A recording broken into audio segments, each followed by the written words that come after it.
feel about those women. If we agree with those women, if we don't agree with those women, you know, I'm not going to go along with booing a Sarah Palin, even though I disagree with her. So I would appreciate it if we on the left could live up to our values. Women internalize sexism and misogyny, and then we're incredibly mean to one another. And I think that there's already too many problems and too many terrible things happening to women all over the world. It would be nice for once if we could try to support each other. We don't have to agree with every single policy. Additionally, it really hurt me to see that video because I respect and admire all of the members of the squad. I was a member of Hillary Clinton's staff. She had more black women on that campaign than any campaign in American history, including Barack Obama's 2 campaigns. And so when I see them booing, I feel like they're booing me. And I'm not okay with that. Yeah. I'm not okay with that. How do you feel about the apology that she offered via Twitter? I mean, she said it got the better of her, that timing of that, and she regrets that. It's very appropriate to apologize. I understand we're all wrapped up in this. Iowa's on Monday. We have a lot of passion, but I think everybody should channel that passion and energy and support the candidate that they want to win on Monday. And so if you like Bernie Sanders, go knock doors for him. If you like Warren, if you like Biden, go. If you like Warren, if you like Biden, go. If you like Warren, if you like Biden, for the candidate that you like, but we shouldn't be booing one another. Okay, Zerlina Maxwell and Rick Tyler. Guys, good to see you both. Thank you. Thanks, Anne. Cash giveaway, why some of the president's allies are reportedly handing out tens of thousands of dollars and what they're trying to accomplish.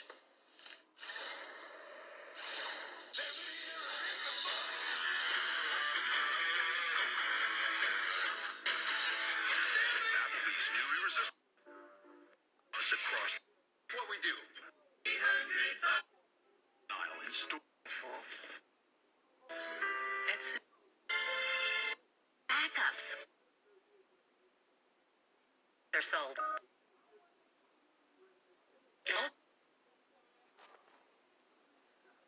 Steve Kornacki at the big board. If you lose early, that could be curtains for you. And our primetime team on what comes next. Iowa tonight will change the political balance in the United States. Special coverage of the Iowa caucuses. Monday at 6 on MSNBC. We want to remind all of you to watch Tuesday's State of the Union with Rachel Maddow, Brian Williams, and Nicole Wallace leading our coverage beginning at 8 Eastern here on MSNBC. And developing right now, a new report suggesting allies of President Trump have started holding events in black communities where organizers are handing out tens of thousands of dollars to attendees. That is according to a new exclusive report from Politico, which also says more of these events from the Urban Revitalization Coalition are currently in the works. Joining me now is the man who wrote that article, Ben Schreckinger, national political correspondent with Politico. Okay, Ben, tell me exactly what's going on here. Trump being from slick. your reporting and what's taking place at these so-called giveaways and more about who's involved. These giveaways are organized by a group called the Urban Revitalization Coalition. It's registered as a charity, a 501c3 organization, and it's led by a man named Daryl Scott. He's a Cleveland pastor, one of President Donald Trump's closest, most prominent black supporters. He is also a co-chair of the Trump re-election campaign's Black Voices for Trump initiative. And at these events, there has been one cash giveaway so far in Cleveland. Another has been postponed. A third is scheduled.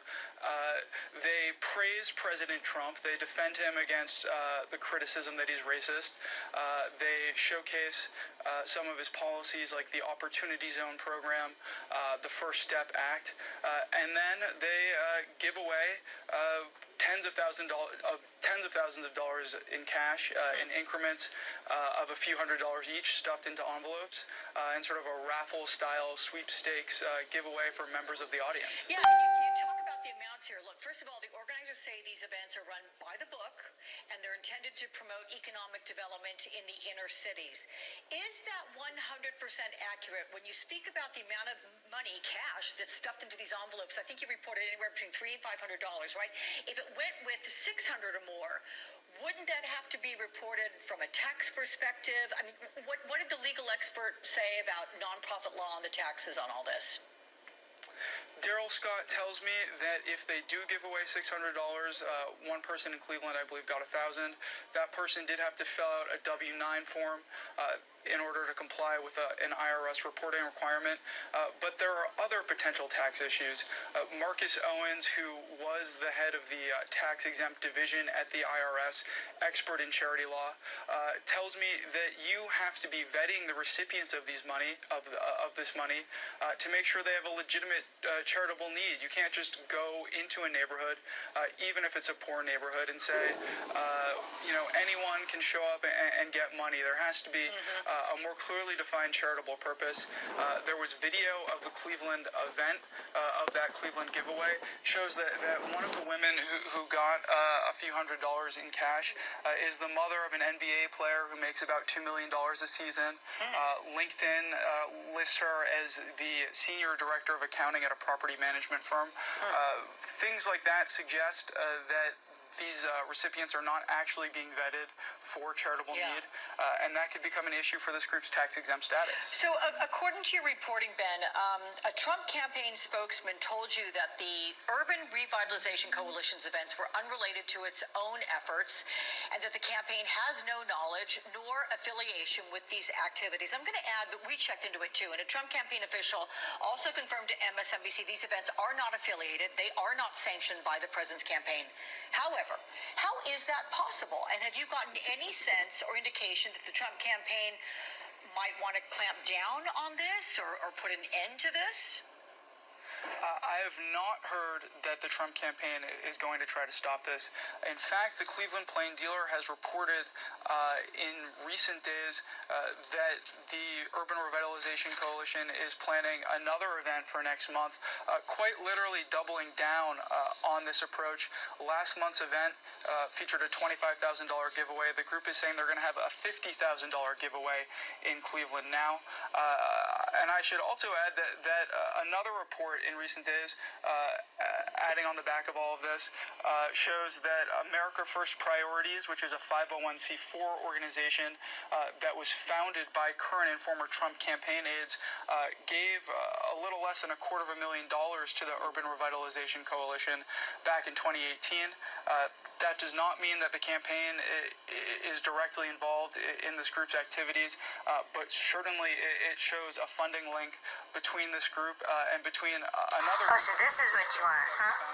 You want a scrubber? First campaign. Okay, following the money with Politico, Ben Schreckinger. Ben, thank you so much for pointing all this out to us. Appreciate it. Thanks so much for having me. Filmmaker and activist Michael Moore with a fiery response to a DNC decision to change the debate rules. You're going to hear him next. Hi guys, this is the Chevy Silverado with the world's first invisible trailer. Invisible trailer? And it's not the trailer right next to us? This guy? You don't believe me? Hop in. Good looking pickup, I will say that. Wow. Silverado offers an optional technology package with up to 15 different views, including one enhanced view that The crystal.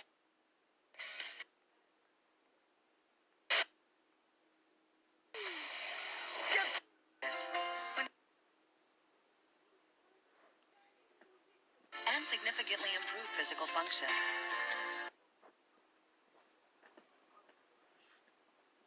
Have happened, as have tears in the asking your doctor about Xeljanz XR. Start an impeachment inquiry. Pushing Ukraine to look into the Biden. They are removing the rule to be on the debate stage where it says you have to have so many people donating to you. They removed that rule because Mike Bloomberg, the billionaire, the Republican mayor of New York City,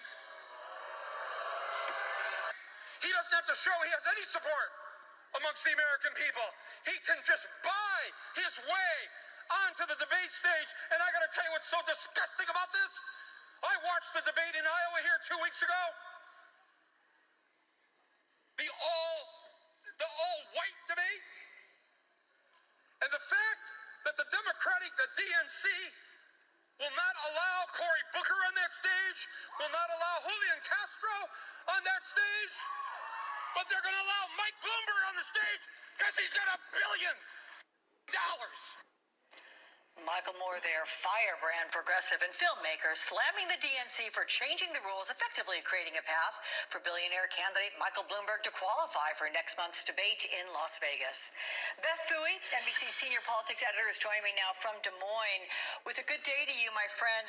I think it's not an understatement to say it was a very passionate moment there from Michael Moore in Clive, Iowa last night. Are potential caucus goers in Iowa as fired up about that rule change as he is?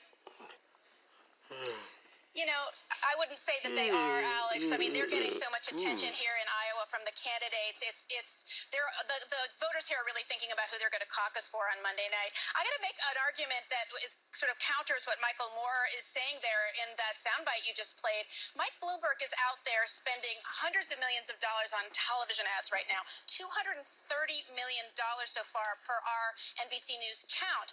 Basically sort of floating above all the other candidates, making his pitch, getting out his message, blanketing the airwaves with no accountability. This allows the other Democrats in the field to be on the stage with him, the same stage, and go to him and ask him for his positions on issues and contrast with him. Otherwise, if Mike Bloomberg were not allowed on the debate stage, he would just sort of carry on, paying out his own money, blanketing the airwaves with nobody asking any critical questions.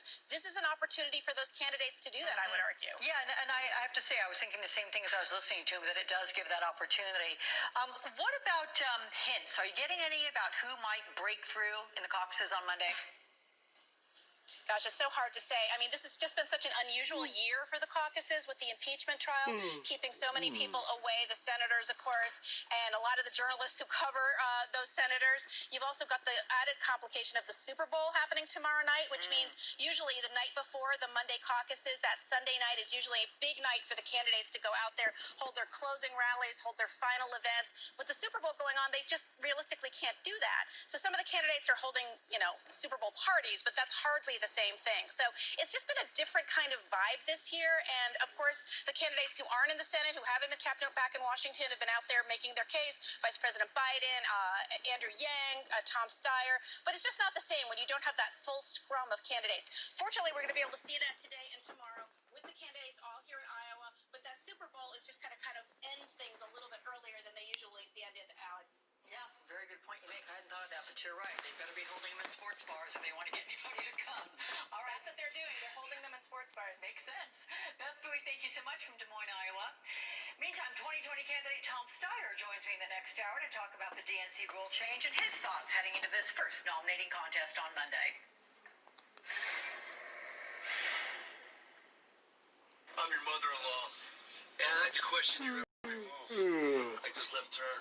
Next one. You always drive this slow. How did you make someone I love? It must be why you're always so late. I do not speed, and that's saving me cash with Driveway. You know, my son, you just said that you were the safe option. And that's the nicest thing you've ever said to me. So get Allstate. Stop bossing. Where good drivers save 40% for avoiding mayhem like me. It's my son's favorite color. You should try it. He always drive like an old lady. You're an old lady. With SoFi, get your credit cards right by consolidating your credit card debt into one monthly payment and get your interest rate right so you can save big. Get a no-fee personal loan up to $100K.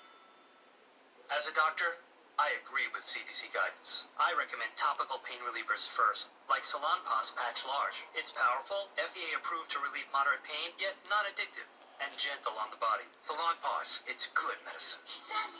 It's about being healthier, not the healthiest.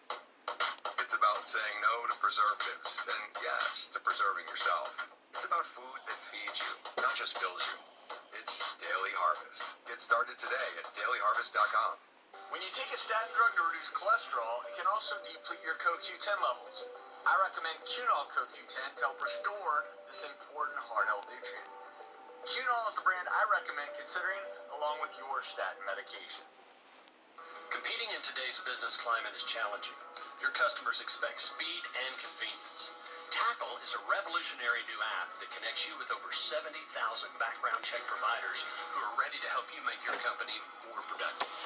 Businesses use Tackle for same-day installation of all types of products. The Tackle app also includes functionality for photo documentation. To find out how Tackle can make your business more efficient and profitable, visit tackle.com/partnerships. Fred would do anything for his daughter. Get in, Fred. Even if it means being the back half of a unicorn. Fear not, Fred. The front half washed the shirt with Gain detergent. That's the scent that puts the giddy up. The irresistible scent of Gain. For scent with even more giddy up, try Gain Scent Blast and detergent, fabric softener, and scent beads. Are you one of the millions of people who use sleep equipment? Did you know manufacturers recommend that you wash your equipment every day using soap and water? What a hassle. That's a lot of work. Fortunately, there's an easy option. You may have heard about SoClean. SoClean is the fast and simple way to maintain your sleep equipment. With SoClean, all you need to do is put your equipment in, close the lid, and walk away. Just one touch, and SoClean does all the work for you. SoClean saves you time, and it saves you hassle. Plus, you have the peace of mind that your sleep equipment is maintained every day. You can try SoClean risk-free for 30 nights. Even shipping is free. It's HSA and SoClean. Week ahead, closing arguments Monday will be followed by Iowa caucuses. Then more impeachment deliberations Tuesday will be followed by the president's State of the Union address to both houses of Congress. Then on Wednesday, the expected acquittal from a final vote, but not before each side gets the final word. We have a team of reporters and analysts this hour on the fallout from the impeachment witness vote and the busy week ahead on the campaign trail. Let's begin with impeachment and this headline on what's to come. Senate punts final vote in Trump trial to next week. The effort to call witnesses falling largely on party lines. Joining me now, NBC's Garrett Haake. He's on Capitol Hill, where he's pretty much set up camp for the last week and some. Garrett, good to see you. So after that highly anticipated vote on witnesses failed last night, what comes next in this trial? Yeah, Alex, that's probably the highest moment of drama we're going to see in this trial. The senators are all now home or on the campaign trail for the rest of this weekend. They come back Monday morning for one more round of closing arguments. This will probably only be important to the handful of Democrats who are still deciding whether or not they might possibly acquit this president, including Doug Jones of Alabama, Joe Manchin of West Virginia, Kirsten Sinema of Arizona. All have been very quiet about their plans on the question of acquittal, but that's the drama remaining. So we'll hear those closing arguments on Monday. Then there'll be Monday and Tuesday opportunities for senators to finally speak their mind. This has been a very long time for senators who are used to having the floor and the opportunity to speak basically at any length, having to be mostly silent over these last few weeks. They will share their thoughts on Monday, Tuesday, and some of Wednesday, and then Wednesday afternoon will be that big vote, the acquittal vote up or down, and then this impeachment trial will be behind us. Yeah, okay. But Tuesday night, we have the State of the Union address. Give me a sense of what the mood is like there on Capitol Hill going into that, and what you think the mood will be like there in the chambers Tuesday night.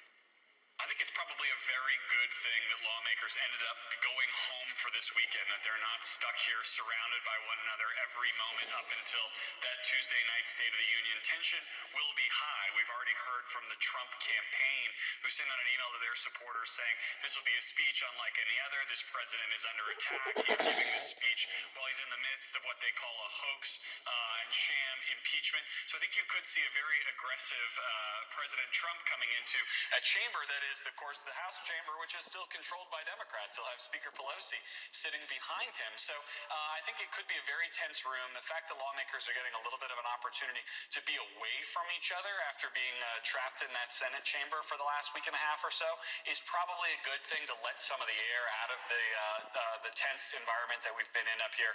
But I think if you could probably choose to watch on TV instead of being in the room on Tuesday night, that might be a more pleasant experience. Yeah, listen, I'm sorry we didn't let you get away there from Capitol Hill on this Saturday, but we needed you, Garrett. What can I say? Thank you so much. NBC White House correspondent Kelly O'Donnell is traveling with the president in Florida. So, Kelly, with a welcome to you. The president did not necessarily get what he wanted because this final vote is not happening by the Super Bowl, which is what he had said. In other words, to get it over and done with before the State of the Union Tuesday. Is it being seen as a setback at all? It's certainly a disappointment because the president traditionally does a Super Bowl interview, and of course the State of the Union would be what he would hope would be a walk into that chamber vindicated from his point of view. None of that's going to play out that way, and so that is something that the White House has to deal with. An unusual tweet from the president this morning that might be reflecting his state of mind. We have talked so many weekends, Alex, when I've been here covering the president in Florida, where we have said we think he's golfing. We know he's gone to his private golf club, but today he tweeted a photo of himself taking a swing and claiming that that is some exercise this morning. That kind of breaks with the tradition of the White House, where often they don't talk to us about his golf partners or don't like to openly acknowledge that he's golfing, even when he's at his golf club. Of course, he could be having a meal there or meeting with people, but they make it difficult, frankly, for us to know what he's doing. He lifted the veil a little bit today and posted that picture on Twitter showing him golfing. Is that a signal that, hey, everything's okay? You'll have to interpret it, and it's left open to Twitter followers and viewers to figure out what the president means by that. There's, of course, a very different take coming from Democrats who believe that as this Senate trial goes to its final phase, that Senate Republicans have not been fair to the process. We hear that time and time again. Senate Republicans argue that they really want to let the voting public decide in a matter of months the fate of this president and to not remove him from office and therefore remove him from the ballot. But Chris Van Hollen, the Democratic senator from Maryland, is really lashing out at his Republican colleagues, believing they are on the wrong side of history. Here's a little bit of what he has to say. They just took the guardrails off. They've just said, President Trump, you can be a serial violator of the Constitution of the United States. And this could just be the beginning. And I wouldn't be surprised at all now if President Trump continues to actively seek foreign interference in U.S. elections. This is a very, very dangerous precedent, and the Senate Republicans, without providing any guardrails or accountability, have created a reckless presidency. One Republican senator, Mike Braun of Indiana, has said that he thinks the president, because of the pain and discomfort of the impeachment process, would be reluctant to go there again, so to speak, to try to do any of the kind of conduct that brought this about. That's Mike Braun's opinion. We don't really know what the White House would say to that because they have argued that the president did nothing wrong. The president himself says that his call was perfect and that he didn't do anything improper. So it leaves open the question of how would his own behavior be changed as we head into this really intense period of the campaign. The campaign today saying that they will have some of their own surrogates, like members of the president's family, in Iowa Monday for the caucuses to have a counterpoint as the Democrats have their important day of decision that begins this voices of the voters finally being heard. So the Trump team is also going to be trying to counter-program there as well. Alex? All right, Kelly O'Donnell, thank you for that. And that White House perspective, everyone, not necessarily syncing up with this number. 75%, that is a Quinnipiac University poll, which found 75% of Americans said witnesses should testify at the impeachment trial. But now after the Senate vote, how will those Americans react? Joining me now, Tessa Berenson, White House correspondent at Time Magazine, and Josh Gerstein, senior legal affairs writer at Politico, also MSNBC contributor. Welcome to you both. Ladies first here, Tessa, does this 75% number concern the White House at all? No, I don't think so. And look, that vote is over and done with now. Republicans were able to block witnesses by a razor-thin margin yesterday. And I think the White House is frankly just eager to have this all done with. The final outcome has never been in too much doubt, and it's looking like President Trump will be acquitted on Wednesday. So no, I don't think that is of much concern to the White House, and they're just excited to have this whole process finally be over and done with, and so Trump can focus on his own re-election campaign. Josh, can you see any residual effect here for Republicans? Oh, yeah, I think there could be quite considerable residual effect. I mean, the formal impeachment process may be done, but if there's one thing we've seen in the last week, it's that the drip, drip, drip of revelations about the president's conduct is going to continue regardless of whether the Senate chooses to look or chooses to deliberately avert its eyes. I mean, we've got now the John Bolton book that we know is in some sort of at least draft, if not final manuscript form. I think they wanted that to be published by the beginning of March. It might be delayed by court challenges, but some of his story has come out, and the rest of it is clearly going to come out in the months that are to come. And I think we're going to continue to see other revelations. Remember that Chairman Schiff said in his closing arguments there that these stories will emerge, and he mentioned something about hearings. So I wouldn't be at all surprised if the House tries to use whatever leverage it has independent of the Senate to try to keep this narrative and story out there about the president and to sort of punish Senate Republicans on this front all the way up to the November election. Yeah, Tessa, I'm looking at your latest piece here. Return of the imperial presidency, why the impeachment fight is about more than Donald Trump. Can you explain that? Sure. So the stakes here are even higher than just President Trump's own political future and whether he's removed from office. There are some really big balance of power questions here, and Republicans and Democrats are basically arguing the exact opposite thing about what this impeachment would mean. So Republicans say that if Trump is removed from office based on this evidence and along party lines, it would basically paralyze the presidency going forward because it would set a precedent that Congress could impeach along party lines and use it as a political weapon. You know what? I want to read part of what you wrote. In fact, there's a really great quote, and it says, remove Trump, his defense argues, and the presidency will be weakened for a generation as impeachment becomes a partisan tool. Acquit him, the House managers retort, and it will give carte blanche to future presidents to abuse their power at the expense of the American people. So given the expectation, Tessa, that Trump is going to be acquitted on Wednesday, have you heard any concerns that this president or any in the future have now been given license to abuse the power of their office for personal gain over that of the republic? Well, right. I mean, that is what the House managers are arguing, that this is Congress's duty right now to step up and show some consequences for Trump's actions. And I was talking to Senator Sherrod Brown a couple days ago, and he was saying if we acquit him, what's to say he won't get worse? And then future presidents have this precedent set. So, you know, many senators on both sides of the aisle will now say that Trump's conduct was wrong, at least to some extent, or inappropriate. But what they're now trying to weigh is this power balance between the White House and Congress and what it would mean to remove him or leave him in office based on what we've seen. And then, Josh, in terms of what you've written, you write that Trump's lawyers, in their claims of how they define executive privilege, are trying to have it both ways. Explain how different court cases where executive privilege has offered an umbrella defense is playing out. Well, on the floor, when defending the president, his lawyers basically faulted the House for not doing enough to pursue evidence that could bolster their case. For example, individuals like John Bolton, the House considered impeaching him, and then when one of his deputies actually filed a lawsuit to resist the House investigation, they never actually subpoenaed Bolton. So Trump's lawyers said that they didn't go far enough in the House to get this kind of evidence. But the problem with this argument is that Trump's counsel, the Justice Department, who was representing the administration in court, went to court and said you can't even bring these things into court. They don't belong here at all. So what was bizarre about the arguments being put forward by the White House was they were faulting the House for not taking steps that in another context the Justice Department was saying that the House didn't even have the right to do. They were saying you just have to battle this out amongst yourselves. So you just had two contrasting arguments, and it may be a problem for the White House going forward because remember issues about Don McGahn, the former White House counsel's testimony, and all kinds of issues related to the president's tax returns remain in the courts. Some of them will be going before the Supreme Court by the end of next month. So it's very much alive, and as we discussed a moment ago, continuing battle regardless of the vote this week. And the irony being, wasn't some of this happening simultaneously? I mean, there was one courtroom dealing with one thing and another court with the Senate dealing with the other. That's absolutely right. I mean, people were running into court saying just a moment ago this was said in the impeachment trial, and then you had Adam Schiff on the floor saying just a moment ago the Justice Department lawyers made this argument that's the opposite of what the president's counsel is saying.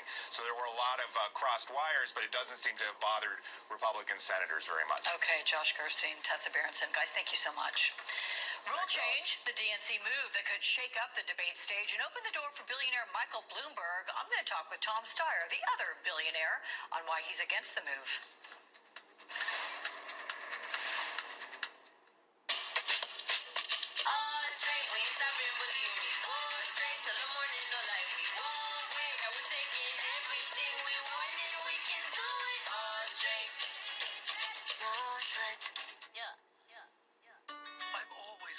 seeing what's next. I'm still going for my best, even though I live with a higher risk of stroke due to AFib not caused by a heart valve problem. So if there's a better treatment than warfarin, I'll go for that. Eliquis. Eliquis has proven to reduce stroke risk better than warfarin, plus has significantly less major bleeding than warfarin. Eliquis is FDA approved and has both. What's next? Sharing my roots. Don't stop taking Eliquis unless your doctor tells you to, as stopping increases your risk of having a stroke. Eliquis can cause serious and in rare cases fatal bleeding. Don't take Eliquis if you have an artificial heart valve or abnormal bleeding. While taking Eliquis, you may bruise more easily, and it may take longer than usual for any bleeding to stop. Seek immediate medical care for sudden signs of bleeding, like unusual bruising. Eliquis may increase your bleeding risk if you take certain medicines. Tell your doctor about all planned medical or dental procedures. Eliquis, the #1 cardiologist prescribed blood thinner. Ask your doctor if Eliquis is what's next for you. Who doesn't love a deal? I do. Check out the United Explorer card. Saving on this, saving on this, saving in here. Rewarded. Learn more at theexplorercard.com. And they found themselves in a magical land. And then what happened? Where's our family from? Was he my age? So Nan and Pops eloped? And then what happened, Daddy? Well, before us, there were your great-great-great-grandparents. Turn questions you've always had into stories you can't wait to share with Ancestry. Are you down in the dumps because your credit score is out of shape? It's time to firm up that credit score with Credit Cardio from Credit Sesame. Credit Sesame will have you sweating while you're swiping, demolishing that flabby debt, and shaping up your credit. Pump up your score with Credit Sesame's Credit Cardio and show the world your credit confidence. Thank you, Credit Sesame. Get started at creditsesame.com today.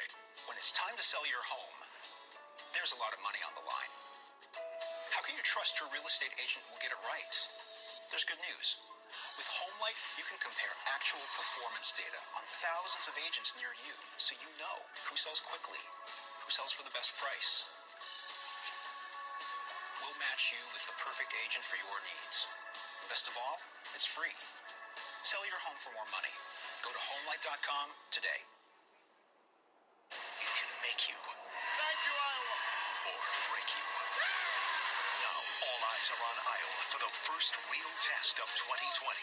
The Road Warriors will be on the ground with the campaigns. Are you ready to be a president? Steve Kornacki at the big board. If you lose early, that could be curtains for you. And our primetime team on what comes next. Iowa tonight will change the political balance in the United States. Special coverage of the Iowa caucuses, Monday at 6 on MSNBC.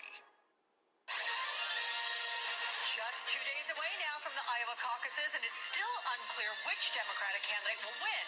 Most candidates are putting their focus on the Hawkeye state today, while others have moved on to New Hampshire ahead of its February 11th primary. Already on the move in Iowa today, Andrew Yang is stumping at a town hall where he pointed to the need to fix what he calls disease in American politics. Donald Trump is not the cause of all of our problems. He is the symptom of a disease that has been building up for years. And it's up to us to get to work actually curing the disease. It has to start on Monday. I am the Asian doctor for the job.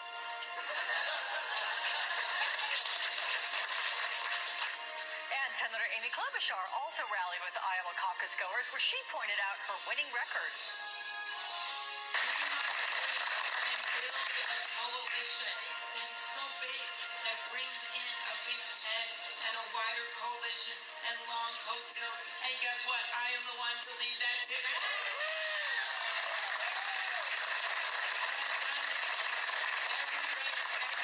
Every time, all the way back to fourth grade. I've won every grade. Joe Biden was talking with voters at an Iowa community center where he was interrupted by several hecklers. Protect the American people. And most importantly, listen.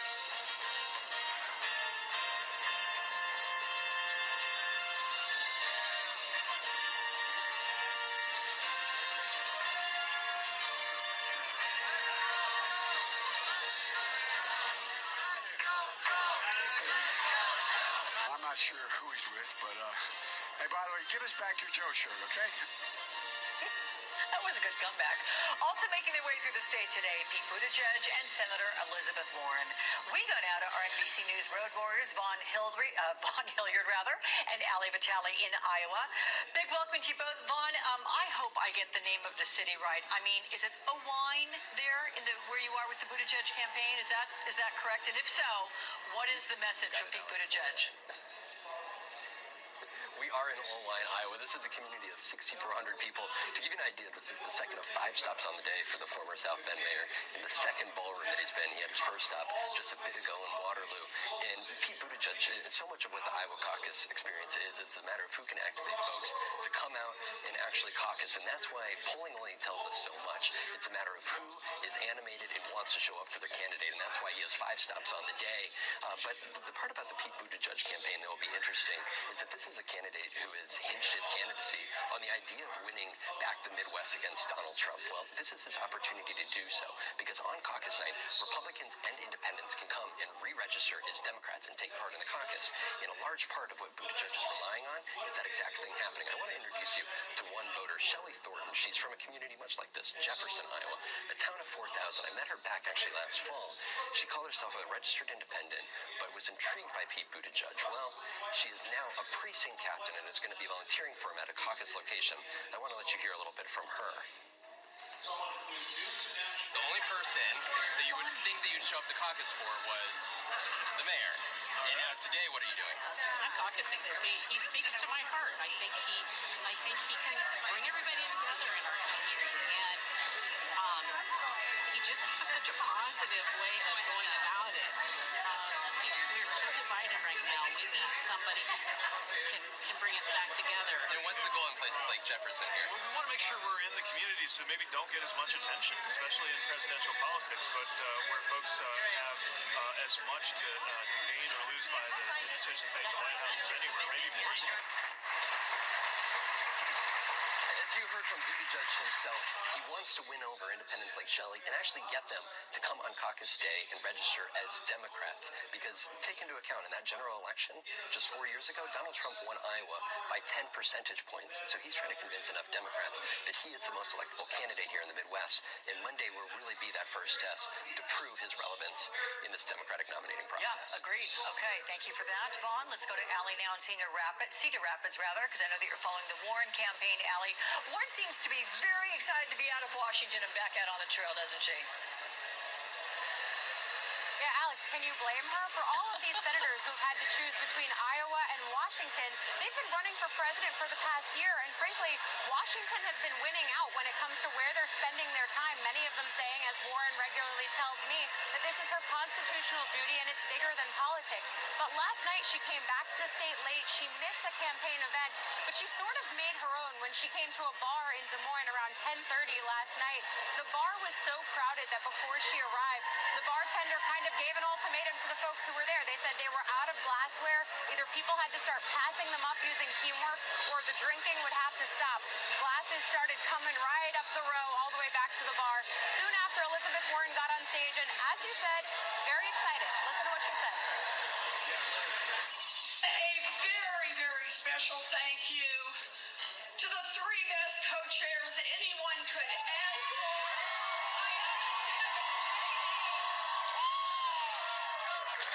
You know what I love best about them? They prove that kick-ass women win. So obviously a lot of enthusiasm, but that idea that women win is exactly what Elizabeth Warren is closing out here with on the campaign trail. That was true last weekend when she was in the state. It's probably going to continue to be true this weekend. But I have to tell you, Alex, a lot of the questions on the ground here are about what is going to happen on Monday night. The polling isn't really giving us much of a sense of that. At this point, what I'm saying when I'm talking to sources is any take is a good take, and we're just going to have to see how it shakes out on Monday. But for people like Elizabeth Warren, Bernie Sanders, Amy Klobuchar, they're just trying to soak up every minute they can with voters before Washington calls them back. Absolutely. Alex? Road Warriors Vaughn Hilliard and Ali Vitale. Lots going on, which means we're going to see you both again very soon. Thank you for that. Another person we're going to see a lot of, joining me now, Tom Steyer, president and founder of Next Gen America and 2020 presidential candidate for the Democratic Party.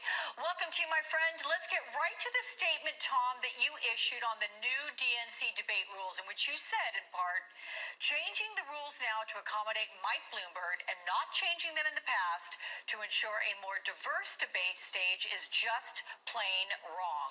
The Democratic Party should be doing everything possible to ensure a diverse field of candidates. Instead, they're changing the rules for a candidate who is ignoring early states voters and grassroots donors. You know, Tom, clearly you see this rule change as being helpful for Bloomberg, but shouldn't he be rewarded at all for not asking people for money?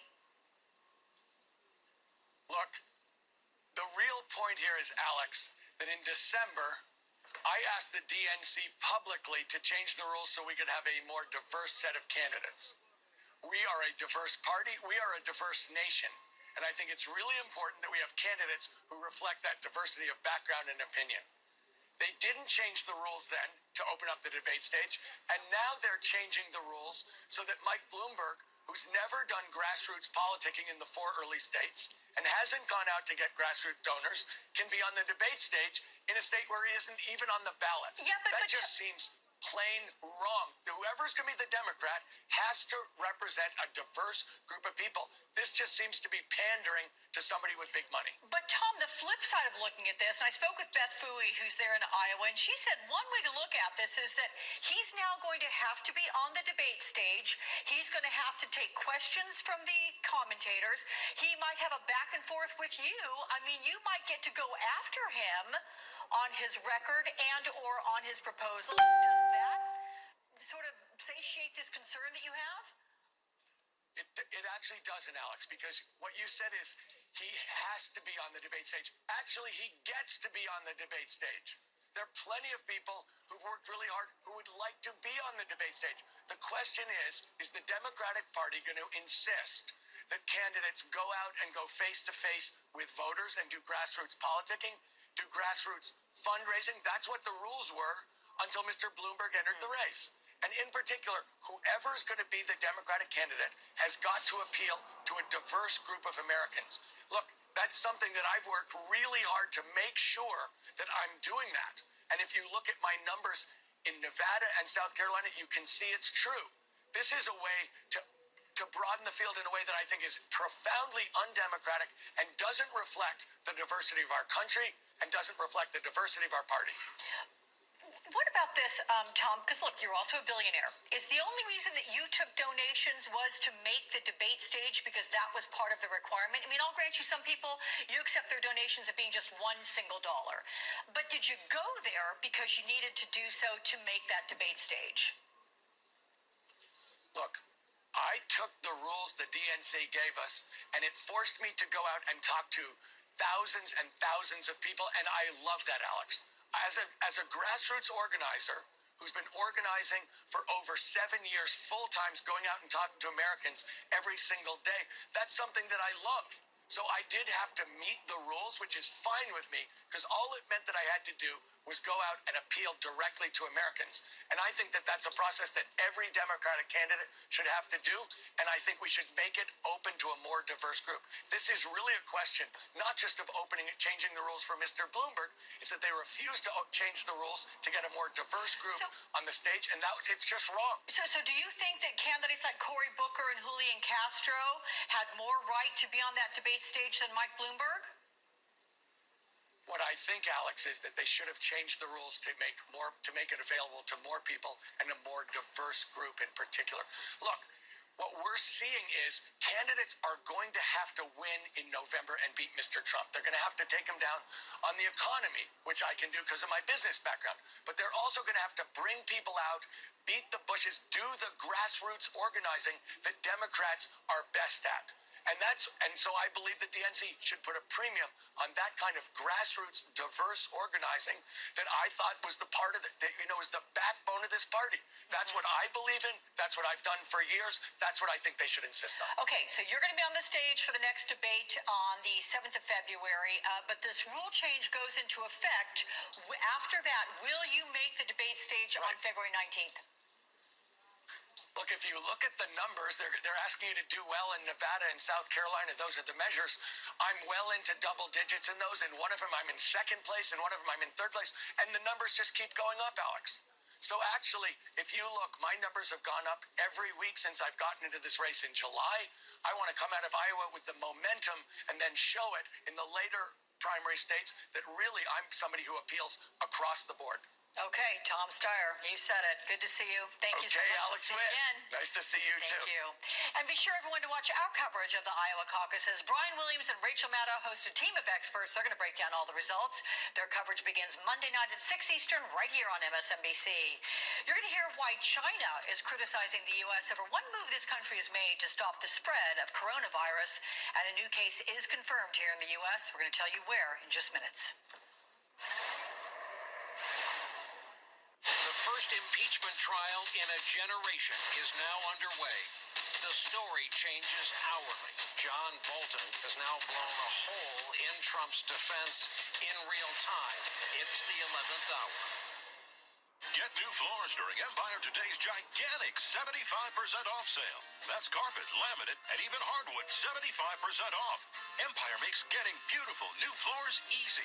See samples in your home, get a free estimate, and have your floors professionally installed. Update your floors with Empire and get 75% off carpet, laminate, and hardwood. Schedule now. 800-588-2300 Empire. Today. If your gums bleed when you brush, you may have gingivitis, and the clock could be ticking towards bad breath, receding gums, and possibly tooth loss. Help turn back the clock on gingivitis with Parodontax. Leave bleeding gums behind. Parodontax. How would I describe overpaying on a used car? It's humiliating. It's expensive. Only Carfax.com can give you the most accurate price based on the Carfax report. Stop the shame of overpaying and start your used car search today at Carfax.com.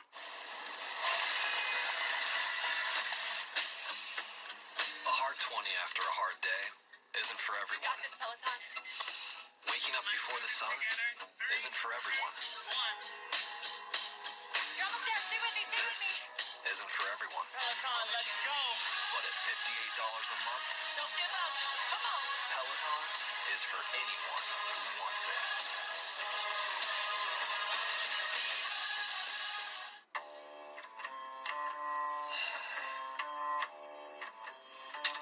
Introducing a razor that works differently. The Gillette Skin Guard has a guard between the blades that helps protect skin. The Gillette Skin Guard.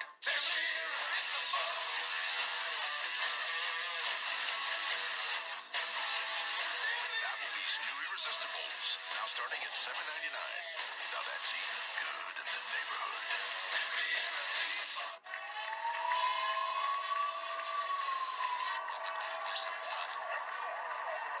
Have you ever wondered what the motorcade driver drives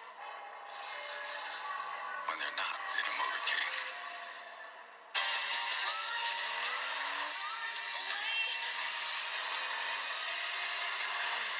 This one drives a Volkswagen Passat.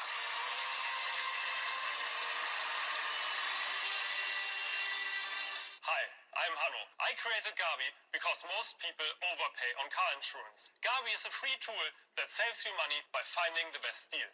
Gabi users save more than $800 per year on average. Go to Gabi.com and stop overpaying for car insurance. I got things I want to do, but student loans were holding me back. Credible.com helped me save $600 a month with a great rate. Now I can go do what I want to do. Visit Credible.com to see how much you could save on your student loans.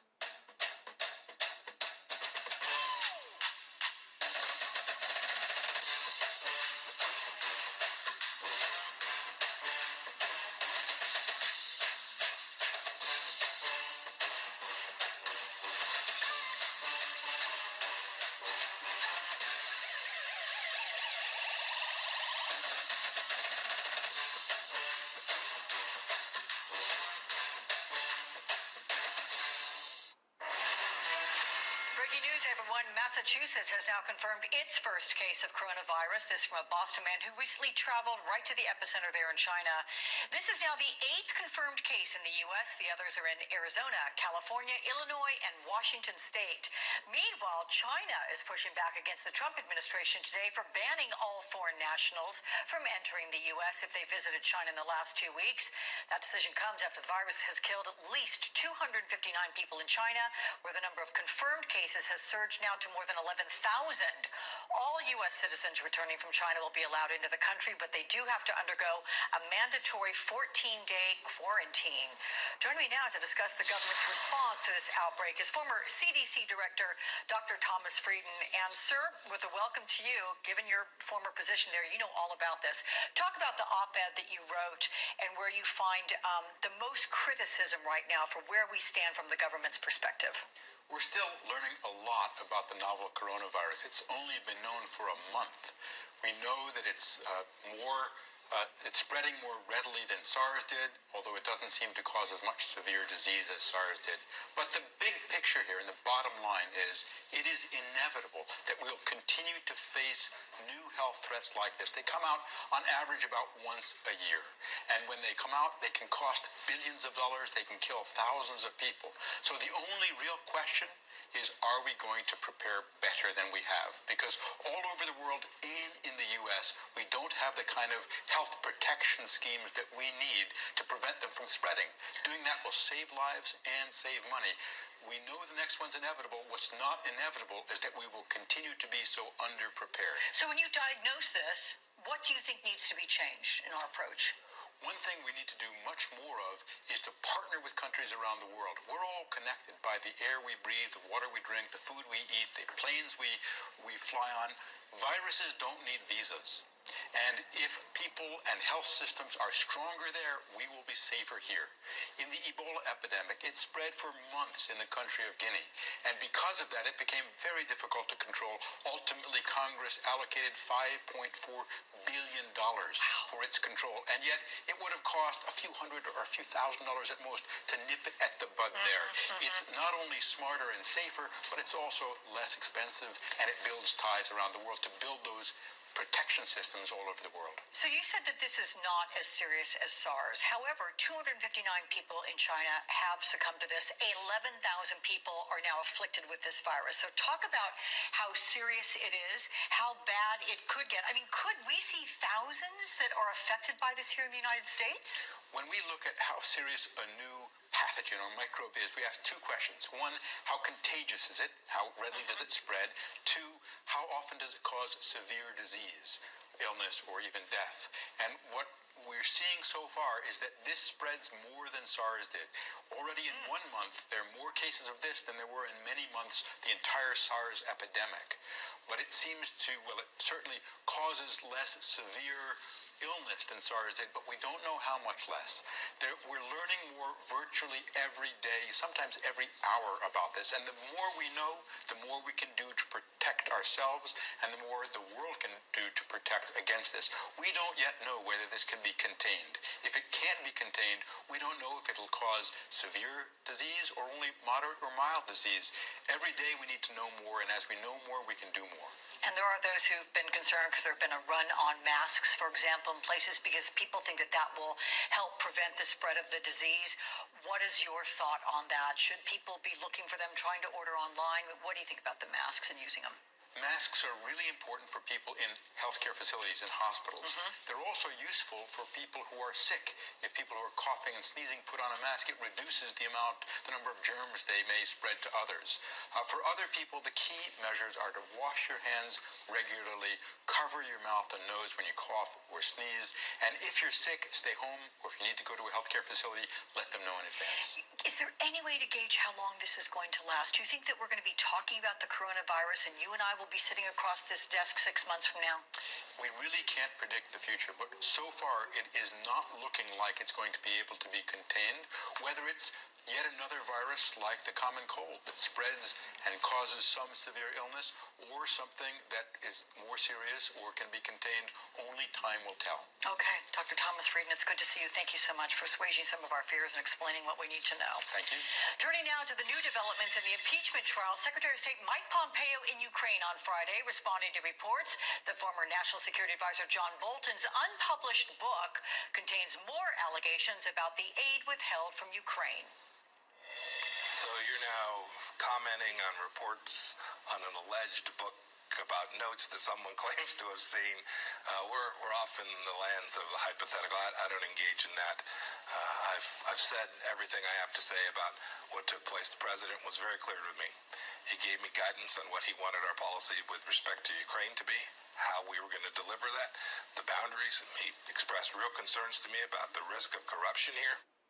Joining me now is Natasha Bertrand, an MSNBC contributor and national security correspondent for Politico. Natasha, always good to have you here. Do you think Mike Pompeo actually knows more than he's saying there? I think it's all but certain that he does. I mean, there was testimony during the House impeachment investigation that Mike Pompeo actually saw Rudy Giuliani as a big liability, that he thought that the shadow foreign policy campaign that he was pursuing over the last year or so was potentially dangerous for the president. So clearly he knew that something was going on. And of course, Bolton and Pompeo, and as well as the Secretary of Defense, Mark Esper, were in a room together with the president trying to convince him to release the military assistance aid to Ukraine, saying that it was in the national security interest of the United States. So clearly they had a window into the president's thinking at that point. They obviously were not able to convince the president that it was a good idea to release the aid, but there was an attempt to do that. So I think that Mike Pompeo obviously had more of a presence there than he is willing to let on at this point. What about the New York Times, which reports that in his unpublished book, Bolton says that President Trump asked him to help his Ukraine pressure campaign at a time when the White House counsel, Pat Cipollone, and Chief of Staff Mick Mulvaney were involved there. So what is your reaction to that? Yeah, this is a bombshell for several reasons. This also pushes up the timeline of the president's involvement in this Ukraine scheme from what we previously thought it was, which was the end of July, mid to the end of July. This puts this scheme really within days of Biden's entry into the presidential race. Just after that happened, he was asking his national security advisor to tell the Ukrainian president, the newly elected Ukrainian president, to work with Rudy Giuliani on digging up dirt on Joe Biden. That really does link directly this campaign to pressure the Ukrainians directly to Joe Biden's presidential candidacy. And the other reason why this is so significant, obviously, is that Pat Cipollone, the White House counsel, is now a fact witness to this, because Bolton's book puts him in the room while these discussions were taking place. It also puts Mick Mulvaney, the acting chief of staff, in the room. So attorney-client privilege, the thing that they've been talking about that might protect these conversations that the president had with Rudy Giuliani about this, really flies out the window if Cipollone and Mulvaney were in the room for these conversations. So I'm curious, from a national security perspective, how significant will it be if the president is acquitted next week? Does that open the door for almost any type of conduct? Experts are really worried about what this is going to mean for the 2020 election, obviously. This is not something that the president has been hesitant to say in the past, that he would accept foreign help in an election. He said most recently that he would accept dirt from, Norway on his political opponents if it were given to him. So he's obviously wasn't reluctant to begin with to seek out foreign help to help his presidential candidacy. But now, knowing that he is going to be acquitted in this trial, knowing that he really faces no accountability other than the stain of impeachment, of course, on his legacy, for seeking out this opposition research, if that's what you want to call it, generously on his political opponent from a foreign country, it seems like this will only embolden him, and that is what people are worried about going into November. Okay, Natasha Bertrand, great conversation as always. Thank you so much. Thanks, Alex. Which party will be helped most by the impeachment drama come November? We've got some new reaction next to that. I like Liberty Mutual. They get that no two people are alike. And customize your car insurance so you only pay for what you need. What do you think? Don't see it. Only pay for what you need. Americans come to LendingTree.com to compare and save on loans, credit cards, and more. But with the new LendingTree app, you can see your full financial health, monitor your credit score, see your cash flow, and find out how you could cut your monthly bills. Download it now to see how much you could save.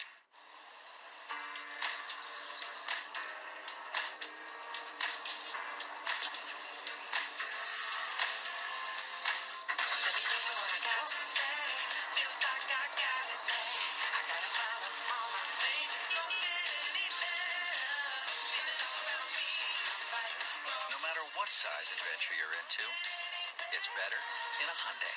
And introducing the Venue, the newest member of the Hyundai SUV family. Following the candidates through the early voting states. As you know, on the campaign trail, sometimes the venue is the message. Understanding the inner workings of each campaign. This is an issue that Senator Sanders says is a moral issue.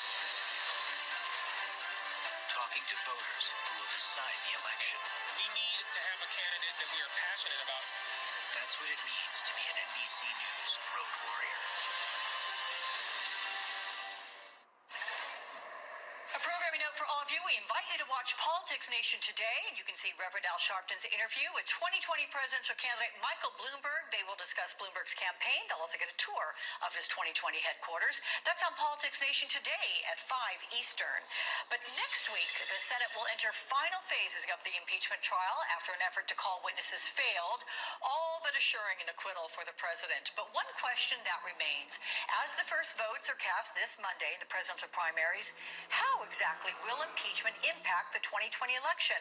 Joining me now to talk about it, Democratic strategist Elena Beverly and Sir Michael Singleton, political consultant who has worked on presidential campaigns for Gingrich, Romney, and Carson. Welcome to you both. Let's go, ladies, first Alex. again. Elena, how long do you think this whole impeachment episode remains in the memory of voters? Do you think it's really going to matter to voters in November? I certainly hope so. Look, we know that the majority of registered voters wanted to hear from witnesses. 49% of Republicans, 75% of independents, 95% of Democrats, according to the recent Quinnipiac poll. So if that's the case, then the fact that we've had this sham and completely inadequate impeachment process should inure to the benefit of the Democrats. Hopefully, the voters will have a long memory and remember that they wanted to hear from witnesses, that the Republican Senate stole that process from the voters, from their constituents, and will take it to the ballot box come November. Yeah. Sure, Michael, President Trump is expected to use this acquittal as fuel for the re-election campaign. Democratic candidates, on the other hand, are likely going to use the outrage of what that they're saying was not a fair trial to fuel their campaigns. Which party benefits more from this? I think the president might benefit in regards to his odds of being reelected, depending on who he's running against, Alex. But I think the bigger concern should be the Senate. I think Martha McSally out of Arizona, Tom Tillis out of North Carolina, I actually don't think they will be reelected. I think Susan Collins is another vulnerable Republican who I think will likely be reelected, but I think the odds are going to be significantly decreased. I think she waited too long to sort of state her case and stance on where she stood in regards to more witnesses. And so I think Republicans, Alex, just did not think about this in the long run. I think if you look at the 2018 exit results of how Democrats overperformed in many purple districts, congressional districts, I would imagine you're going to continue to see that same angst and anger from Democratic voters and independent-leaning voters towards Republicans, and that does not benefit Republicans running for re-election statewide.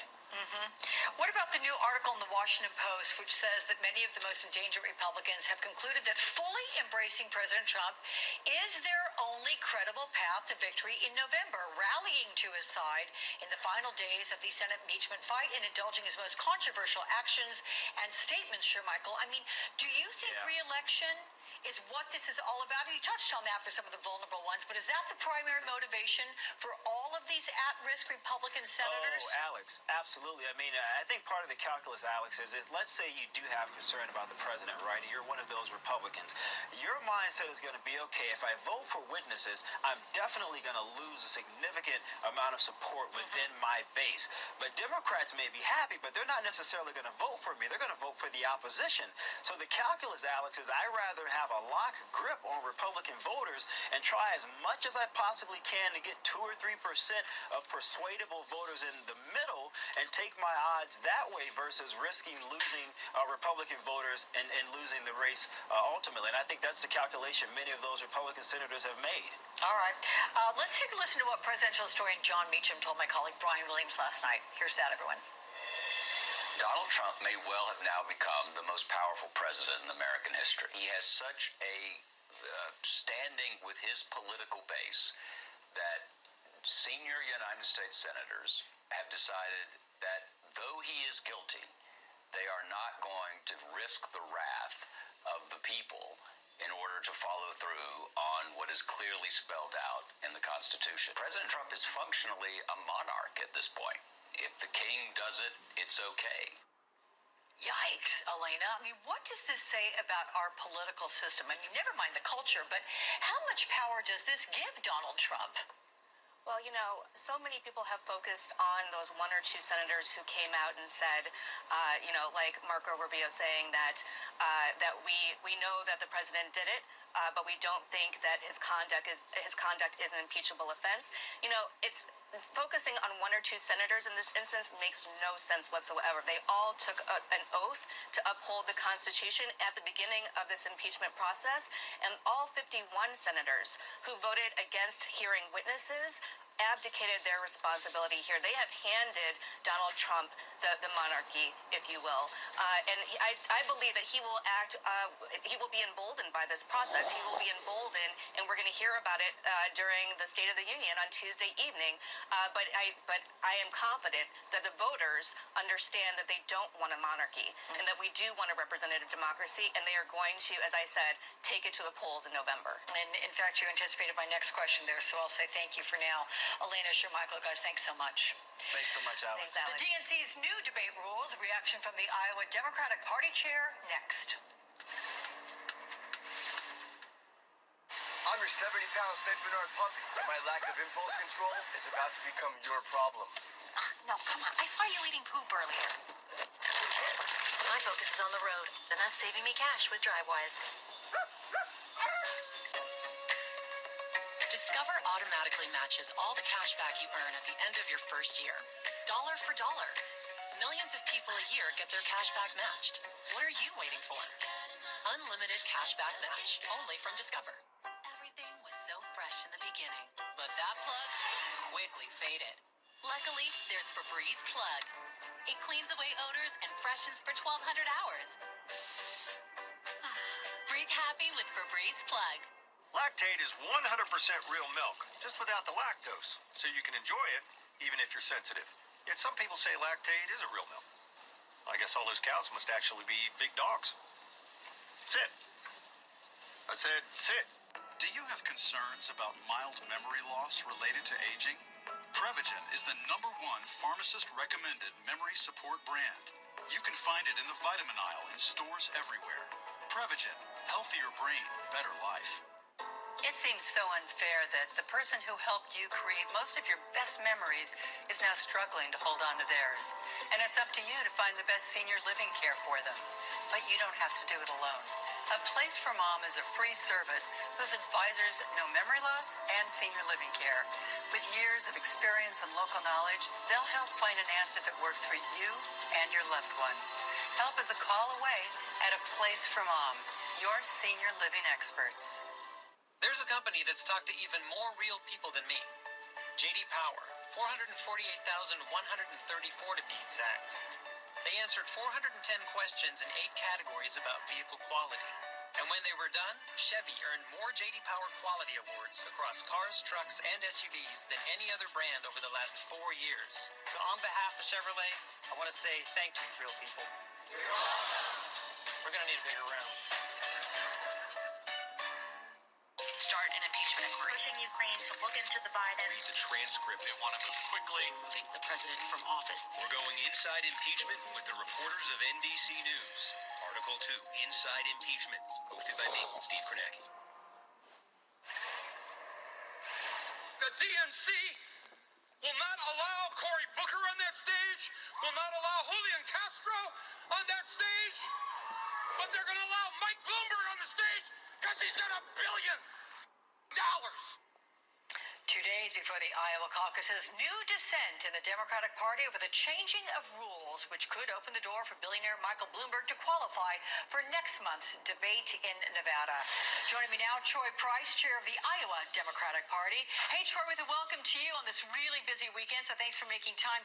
Did party officials expect this kind of passionate reaction that we've seen from Michael Moore, who's a very strong Bernie Sanders supporter?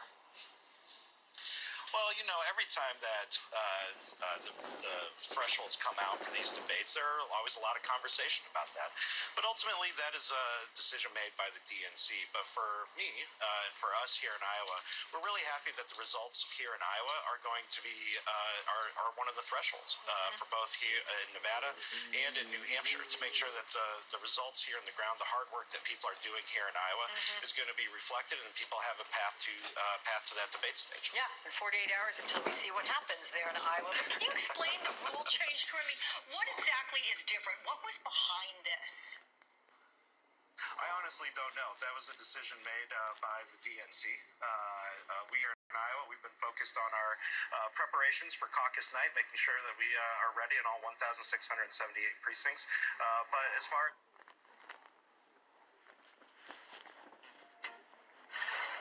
We're approaching the top of the hour, which means I'm out of time. I'm Alex Witt. I'm taking my mug, and I'm leaving this studio. Yeoman's work. You'll be back tomorrow, though. I will, and good to see you, David Gura, as always. Have a good one. Thank you very much. Hey, everybody. I'm David Gura here at MSNBC headquarters in New York. Last-ditch efforts in Iowa. The Democratic candidates on the campaign trail in the Hawkeye State with just 2 days to go before caucus goers weigh in. And there is some new controversy today about an old story. Well, the impeachment trial of Donald Trump continues. Closing arguments and a final vote in the Senate, sandwiched in between the president's State of the Union address on Tuesday, and the U.S. now sounding the alarm on the coronavirus. Another new case confirmed in the Commonwealth of Massachusetts as the federal government declares a public health emergency.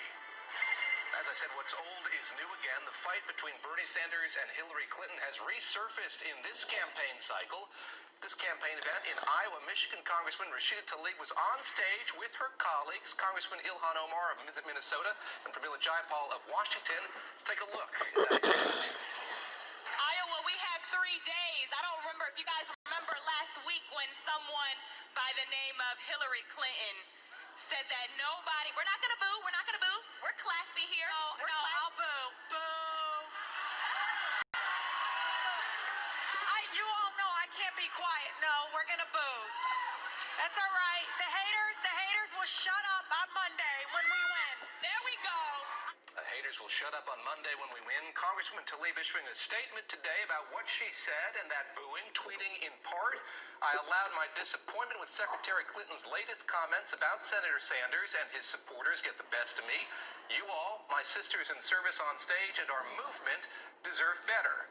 Well, spokesman for Hillary Clinton released a statement this morning as well. It reads, in part, I can't imagine this kind of behavior is something Iowans want to see from their candidates and their surrogates. He continues, and I don't imagine the vast majority of voters in Congressman Tlaib's district, which Secretary Clinton won by over 60 points in 2016, want to see this either. To Iowa now, where we find Shaq Brewster, MDC News political reporter. He's in Des Moines with Senator Sanders' campaign. And Shaq, what are we hearing from the campaign today? Again, a statement from the surrogate, a statement from the woman who has invoked Hillary Clinton on behalf of that candidate, former candidate, by her spokesman, Nick Merrill. What are we hearing from the campaign today? Right. Well, I'll tell you, and excuse the fire engine or fire horn that I'm competing with with right now, but I'll tell you that Senator Sanders' campaign manager actually responded and quote tweeted Rashida Tlaib's statement. He said in a quote tweet, "Rashida, you're all good. We love your passion and conviction. Don't change." And that was to that comment of her kind of walking back those remarks from last week.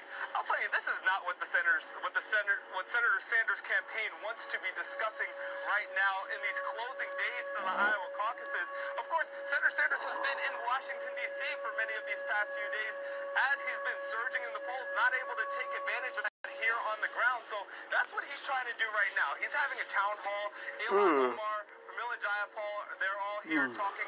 They're acting as surrogates for him at this event. They're trying to keep the message and the focus on President Donald Trump, and that's what we just came out to talk to you. But when Senator Sanders started his remarks, that's where his remarks were focused on fully, taking on Donald Trump, making that electability message to the voters here. In the past week, we've seen Senator Sanders really take some incoming fire, not only from Hillary Clinton, and that's what led to this latest scuffle, but from outside groups. Here in Iowa, he's faced over $700,000 in negative TV ads that not only went after his policies like Medicare for All or the Green New Deal, but also mentioned his health, his age, and mentioned his heart attack, for example. So there are a lot of variables at play. This race continues to be very close, but you see Senator Sanders trying to avoid that back and forth between Hillary Clinton and his surrogates and trying to stay on his core message with these just 2 days to go until the Iowa caucuses.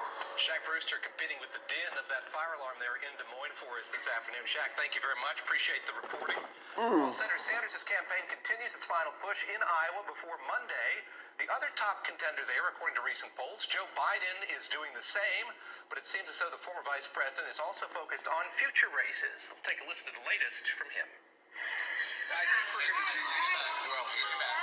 I think it's going to be really tight, no matter how it works out. It's been bunched up. It's going to remain bunched up, I think. And but I said from the beginning, I expect to do well. I probably shouldn't tell you that, but I expect to do well. But I view this as, 4 sets here. I really mean it. I think that, the 2 caucuses and the 2 first primaries, I view them as a package. And how you come out of there, I think, is going to determine what your shots are. My colleague Mike Memoli is covering the Biden campaign for us. He's in North Liberty, Iowa today. And Mike, let me ask you first of all, we heard from Shaq there mentioning surrogates out on the trail representing these candidates. That has been more essential for candidates who are not in the United States Senate at this point, who've been detained in Washington, D.C. That said, Joe Biden has some new surrogates as well. Gary Locke, the former ambassador to China, U.S. ambassador to China, former Commerce Secretary, joining the ranks of the Joe Biden campaign. Yeah, that's right, David. It's important, and we're keeping count of just how many former Obama administration cabinet officials have endorsed him, Locke being the 8th. Of course, with Biden stressing his connections to the former president, those matter here. We should also mention today here in North Liberty, just in the last hour, he was joined by former Secretary of State John Kerry. Kerry has been campaigning across Iowa separately from the vice president, joining him today. He actually spoke after Biden, which is something that we've seen happen here at these events in Iowa. Biden, not necessarily his own closer at his own events. Interesting, though, Kerry was talking about some of the attacks that have been coming from Republicans, from the White House, the fact that Joe Biden has been wrapped up in this whole impeachment process, talking about how he's been swift boating. But we've also seen Joe Biden refining his own stump speech here in the closing days, even just with about 55 hours until those caucus sites open. He talked for the first time about the coronavirus, talking about how President Trump, the lack of credibility he has on the world stage is going to hurt the U.S.'s ability to marshal the kind of response we need. We also heard him making a sharper contrast with his rivals on the issue of health care. Let's take a listen. Promises aren't enough. There's an old saying, talk is cheap. Well, in politics, talk is sometimes very expensive. Yeah. Especially if you don't tell people how you're going to pay for it and who's going to have to pay for what you're proposing. And I want to make progress on health care, but I'm the only one with more than a plan. I have done it before. This contrast on health care with Bernie Sanders is one that Biden relished throughout this campaign. But you talk about some of the back and forth that Shaq was discussing with Hillary Clinton reviving the old debate with Bernie Sanders. I asked Joe Biden earlier this week, could the party rally around, unite behind Bernie Sanders? He says we have to, but he's worried about the tone of this campaign in the closing days. All right, Mike Memley there in North Liberty, Iowa. Mike, thank you very much. As always, I appreciate it. And what's arguably the most important vote in the impeachment trial of President Donald Trump is done and gone. And today there is little doubt how the rest of the proceeding is going to play out. The Senate last night all but guaranteeing President Trump's acquittal, voting 51 to 49 against allowing additional witnesses to testify. Well, Senators Mitt Romney and Susan Collins were the two Republicans who voted against their party, and a few other Republicans who voted with their party made some statements saying they still believe the president crossed the line. Even if everything that the House has alleged is accepted as true, number one, removing the president is not a last resort. We have an election in November, which is a far better and a lot less damaging remedy. I agree he did something inappropriate, but I don't agree he did anything akin to treason, bribery, high crimes, and misdemeanor. I think there's a big gap there. The senior senator there from Tennessee, Senator Portman, issued this statement just before he voted no on witnesses. Quote, I believe that some of the president's actions in this case, including asking a foreign country to investigate a potential political opponent and the delay of aid to Ukraine, were wrong and inappropriate, he writes. But I do not believe that the president's actions rise to the level of removing a duly elected president from office. All this comes as we continue to learn more about an unpublished manuscript by former National Security Advisor John Bolton. My colleague Garrett Hake joining us now from Capitol Hill. He spent an awful lot of time there over these last few weeks, remained there on Capitol Hill. A chance for you to take a breath and regroup here as we look forward to Monday, Garrett. We're going to see closing statements and then debate. Walk us through where this stands and what's going to happen next. Sure. As you pointed out in the intro, most of the drama here is now behind us with that vote on witnesses. The president will be acquitted. There is some question of whether any Democrats might vote for his acquittal. There are a handful of either moderate or endangered Democrats who might feel as though it's in their best political interest to vote in favor of that acquittal. That's something I'm watching going into next week. But the Senate is off today and tomorrow. They'll be back in Monday morning, where they will hear closing arguments from those House managers and from President Trump's defense team. Then they'll enter 2 days of deliberations, which in this case is code Senate speak for speechifying. Essentially, senators will have an opportunity to take to the floor and defend the decisions that they have come to over these last several weeks. Ahead of that vote on Wednesday evening, around 4 o'clock as scheduled, I would not be surprised to see that slide a little bit, because this is United States Senate. Of course, in between now and then, we've got the Iowa caucus and the State of the Union Tuesday night, which could be really, it's always a bit of a spectacle, but it could have even more of a, just sort of strange undertones given the political dynamic here at the moment. Quick question here, Garrett. I read Carl Hulse's column for the New York Times today, longtime Capitol Hill correspondent for the New York Times, and he wrote a bit about these Republican senators, and he said they now see their fortunes and futures intertwined with the president's, and they are not willing to rock the 2020 vote. Speak to that, if you would, the greater import of that vote that took place on whether there would be additional witnesses or evidence. We know good as well Congress don't work. Senators who are up for re-election in purple and blue states work avoidance. That's what they do every day. President Trump. The thrust of the piece, and like it's that something tweet, we've absolutely seen happen here in the Senate, and I think we'll see even more as we get closer to November, is Senate Republicans have now joined their House counterparts by and large in realizing that within the Republican Party, the only move right now to assure your re-election is to hug President Trump as tightly as possible. We saw that with Tom Tillis. We saw that with Martha McSally lashing out at a CNN reporter over a run-of-the-mill question. We saw it with Cory Gardner, who is probably the Republican senator running for re-election in the bluest state. Colorado has gone increasingly blue. He, too, voted against witnesses, has been hugging the president very tightly. That dynamic appears to be taking over the United States Senate. Joining me and nodding to, if not deferring to, one of the deans of the Capitol Hill Press Corps, Carl Hulse. That is Garrett Hake, my colleague on Capitol Hill for us this Saturday. Garrett, thank you very much.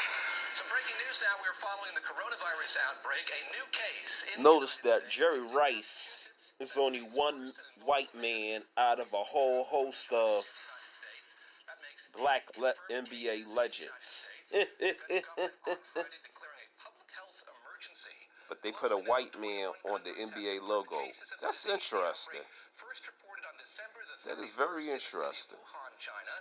quickly spread to the rest of the mainland. The other thing is, why do you never put Michael Jordan on there? Cases of the disease, That's very interesting too. But see, he got his Nike logo. Yeah, shit. Sarah, Whatever. we saw members of the president's task force on the coronavirus, all men, I should point out, a 12-member team entirely comprised of men, coming out to the lectern at the White House yesterday to field questions on the strategy going forward. What is the White House saying? What's the administration saying about how they're handling this outbreak at this time? Hey, David. Well, the administration is taking some bold new steps. First of all, they're calling this a public health emergency. And beginning tomorrow at 5 p.m., there's going to be some rather drastic measures at the border. Any foreign national who has visited China in the last 2 weeks is not going to be able to come into the United States, with a few very notable exceptions for next of kin of American citizens. It's a bold step, and what we're seeing is authorities trying to get out in front of this virus before it reaches a tipping point. We're here in California at March Air Reserve Base. Here behind me, this is where they're holding the almost 200 American citizens who were evacuated from the epicenter from Wuhan. They're now being held here, David. When they arrived on Wednesday, the expectation was this is going to be a relatively short period of quarantine, and then they'll be back off home. Not anymore. Now they are under a mandatory lockdown order for 14 days because authorities and health officials are telling us they don't yet fully understand how long people are contagious for and whether or not they can spread the virus even if they're not symptomatic. So, safety first. 195 American citizens still on lockdown behind me as public health officials work to get out in front of coronavirus. An 8th case confirmed today. Not great news, David. At the site of that quarantine in Riverside, California, my colleague Sarah Harmon. Sarah, thank you very much for the reporting. New details about a spring meeting between President Trump and his then National Security Advisor John Bolton, and what's in store for Bolton. He was embroiled in this impeachment saga. Get new floors during Empire Today's gigantic 75% off sale. That's carpet, laminate, and even hardwood 75% off. Empire makes getting beautiful new floors easy. See samples in your home, get a free estimate, and have your floors professionally installed. Update your floors with Empire and get 75% off carpet, laminate, and hardwood. Schedule now. 800-588-2300 Empire. Today. BritBox. Nothing to see here. No funny business, no unnecessary drama, and no mystery left unsolved. Good detective work. Just the biggest streaming collection of British TV ever. Start a free trial today. What is love? 2 hearts, 1 soul. It's the journey and the destination. It's vows made and promises kept. Feed your hunger, quench your thirst, live your dreams. Call 1-800-SANDALS. It seems so unfair that the person who helped you create most of your best memories is now struggling to hold on to theirs. And it's up to you to find the best senior living care for them. But you don't have to do it alone. A Place for Mom is a free service whose advisors know memory loss and senior living care. With years of experience and local knowledge, they'll help find an answer that works for you and your loved one. Help is a call away at A Place for Mom. Your senior living experts. Shut it. When the Murrays head to work, Shut it down. Michelangelo gets to work too.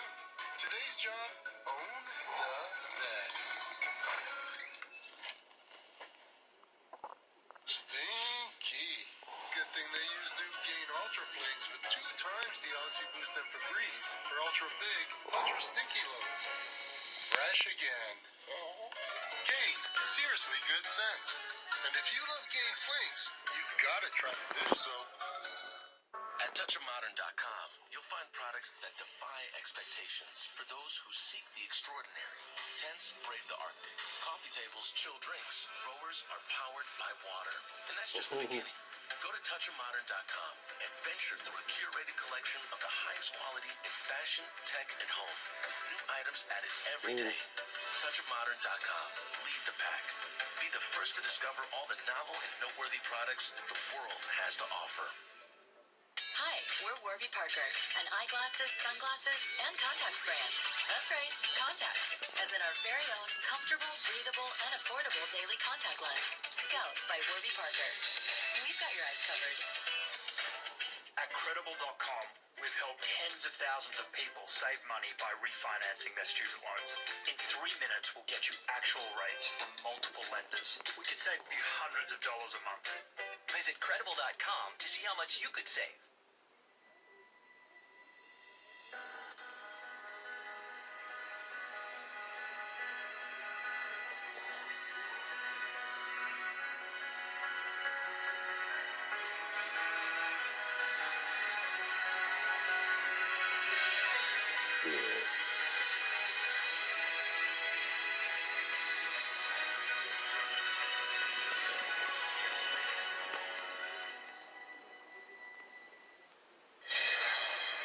Welcome back. I'm David Gurr. We all remember this scene. The president pointing to a clearly doctored map to show that Alabama was in the path of Hurricane Dorian last August, all to back up an incorrect tweet that he'd sent out previously.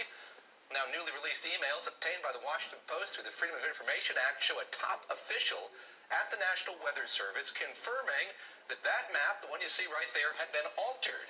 Emails also show top officials condemning a statement that was sent out criticizing the National Weather Service office for contradicting the president's claims that Alabama would be hit by that storm.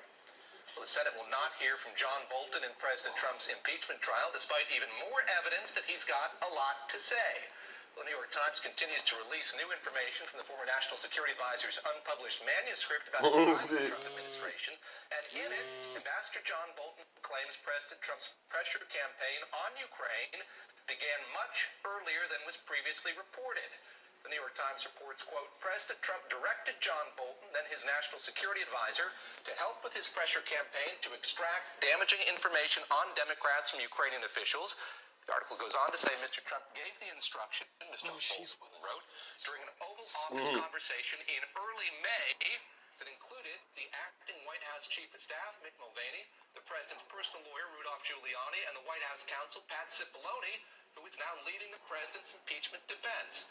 Both the president and Giuliani are denying that that meeting in the Oval Office took place. Peter Baker is an MSNBC contributor, a correspondent for the New York Times, who contributed to that new reporting.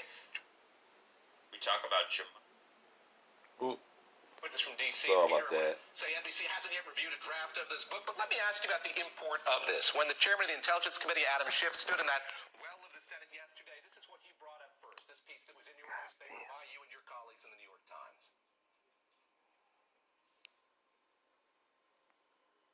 If you would, Peter. Yes, Peter, just the import of it, if you would, Peter.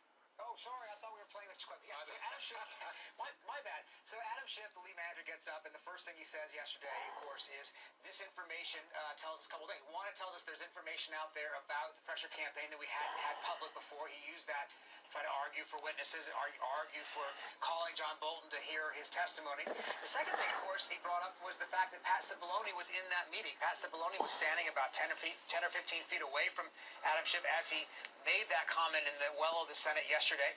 And his point being that Pat Cipollone is both a fact witness, it seems, as well as the lead defense attorney for the president, which is an unusual place for a lawyer to be. And that would be kind of a conflict of interest.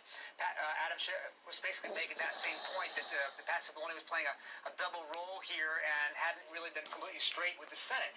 If he told the Senate that the president was not, really trying to leverage into open these investigations, well then Pat Cipollone was right there in that meeting, according to John Bolton's book. We haven't heard from Pat Cipollone on this. As you say, the president and Rudy Giuliani deny it, but we have not heard any denials from John Bolton or Mick Mulvaney or Pat Cipollone. We just asked about the role that John Bolton is playing now and going forward. I'll read a bit from the statement that Rudy Giuliani issued after that piece appeared in the New York Times. The meeting the Times describes is a lie, he wrote. If Bolton is the source and he believed this was so bad, why didn't he quit, Rudy Giuliani writes. How much integrity and honor will a man sacrifice for greed and revenge? We have watched Ambassador John Bolton so much as we can as he made his way to Austin, Texas to deliver a speech, a private speech that he was paid to deliver. He may be, I suppose, one of the most unpopular people in Washington at this point.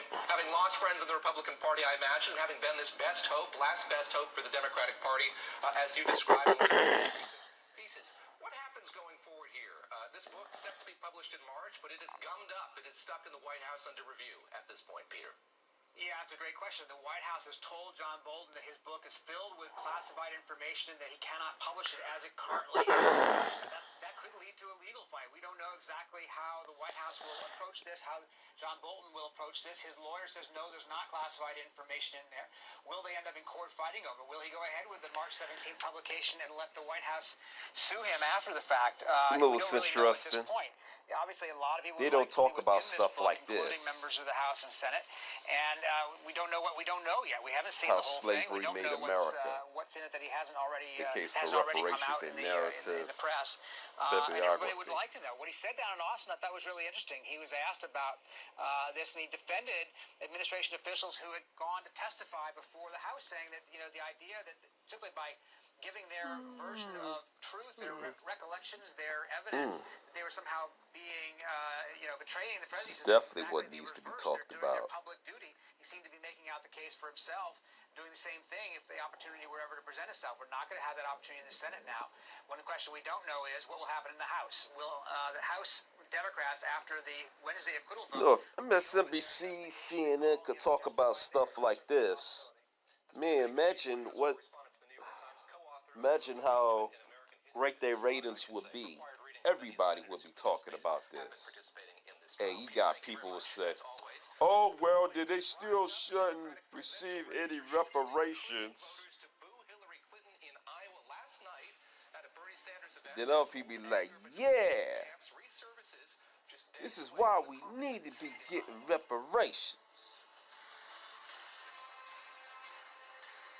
Still the usual impeachment bullshit, which is a goddamn charade. Well, it's just my personal opinion. That's what it means to be an NBC News road warrior.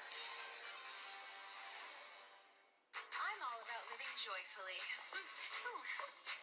The United Explorer card hooks me up.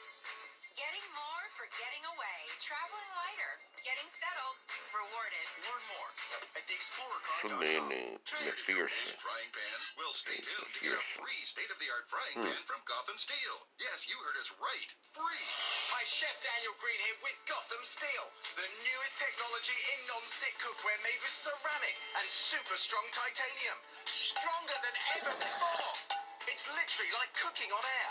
Everything slides right off. This pan makes cooking so easy. Check out this s'mores recipe. Start with chocolate chips. Add sweetened condensed milk, marshmallows, and then bake. That's right. Use Gotham Steel in the oven to up to 500 degrees. And then look, it slides right out. Delicious. Oh shit, just come in. Shoot, shoot, shoot. You'd never whisk eggs in a non-stick pan, right? Well, you can with my pan. Use metal and look, no scratches. No oil or butter. Absolutely no sticking and no scratches. It's amazing. Look, burnt cheese is a frying pan disaster. Not with my pan. Shredded parmesan, right on the heat. And here's a secret. Shape a bowl for a unique way to serve party dips. Even fire won't damage Gotham Steel. Make steak fajita flambe with ease. No burnt, stuck on mess. Just a clean pan and flawless food every time. We want all of America to try this revolutionary new pan, so here's an insane deal from Gotham Steel. Get your 9.5-inch Gotham Steel pan with new titanium ceramic surface for just $19.99. But wait, call now and through this special TV offer, you can get a second Ceramic pan free. Plus, you get your shipping absolutely free. And we're so sure you'll love the non-stick, non-scratch surface, we're giving you a huge 90-day money-back guarantee. Call now to get your Gotham Steel non-stick pan for just $19.99 and get a second pan free. Plus, we'll even ship it to you free. Here's how to order. Call 1-800-807-2392 or go to GothamSteel.com. That number again is 1-800-807-2392 or visit GothamSteel.com. Call now. As a struggling actor, I need all the breaks that I can get. At Liberty Butchmove. Cut. Liberty Bibbity. Cut. We'll dub it. Liberty Mutual customizes your car insurance so you only pay for what you need. Only pay for what you need. Liberty, Liberty, Liberty, Liberty. Hi, we're Warby Parker, an eyeglasses, sunglasses, and contacts brand. That's right, contacts, as in our very own comfortable, breathable, and affordable daily contact lens. Scout by Warby Parker.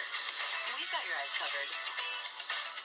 Want to learn new career skills from world-class universities and companies in a way that fits into your busy work and family life? I was living in Kentucky, but I was able to take courses from the Imperial College London and also Google. On Coursera, high-quality, affordable education comes to you. Coursera is your path to online courses, professional certificates, and bachelor and master's degree programs. It's allowed me to shape my career. I'm now working as a software engineer in New York City. Join Coursera for free at Coursera.org. Coursera, your course to success. Some people say dress your age. That's ridiculous. Age is just an illusion. How you show up for the world, that's what's real. What's your idea? I put it out there with the GoDaddy website.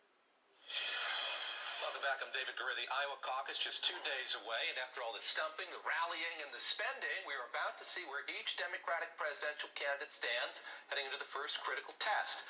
The much anticipated final poll on the caucus comes out tonight. That's published by the Des Moines Register. MSNBC and NBC senior political editor Beth Pfui joins us now from Iowa. Let's start there if we could, Beth. This is J.N. Seltzer's famous poll, the gold standards, as it's so often referred. What are you looking for in that? This is a notoriously difficult thing to poll, isn't it, the Iowa caucus? It is, and like you say, David, that Des Moines Register poll is typically the gold standard. It's been very predictive in the past, although, you know, every year is different, so you can't 100% say that what we're going to see tonight is what we're going to see play out on Monday. The things I'm going to be looking for is, number one, who's in the lead, obviously. The second is, how is Joe Biden doing?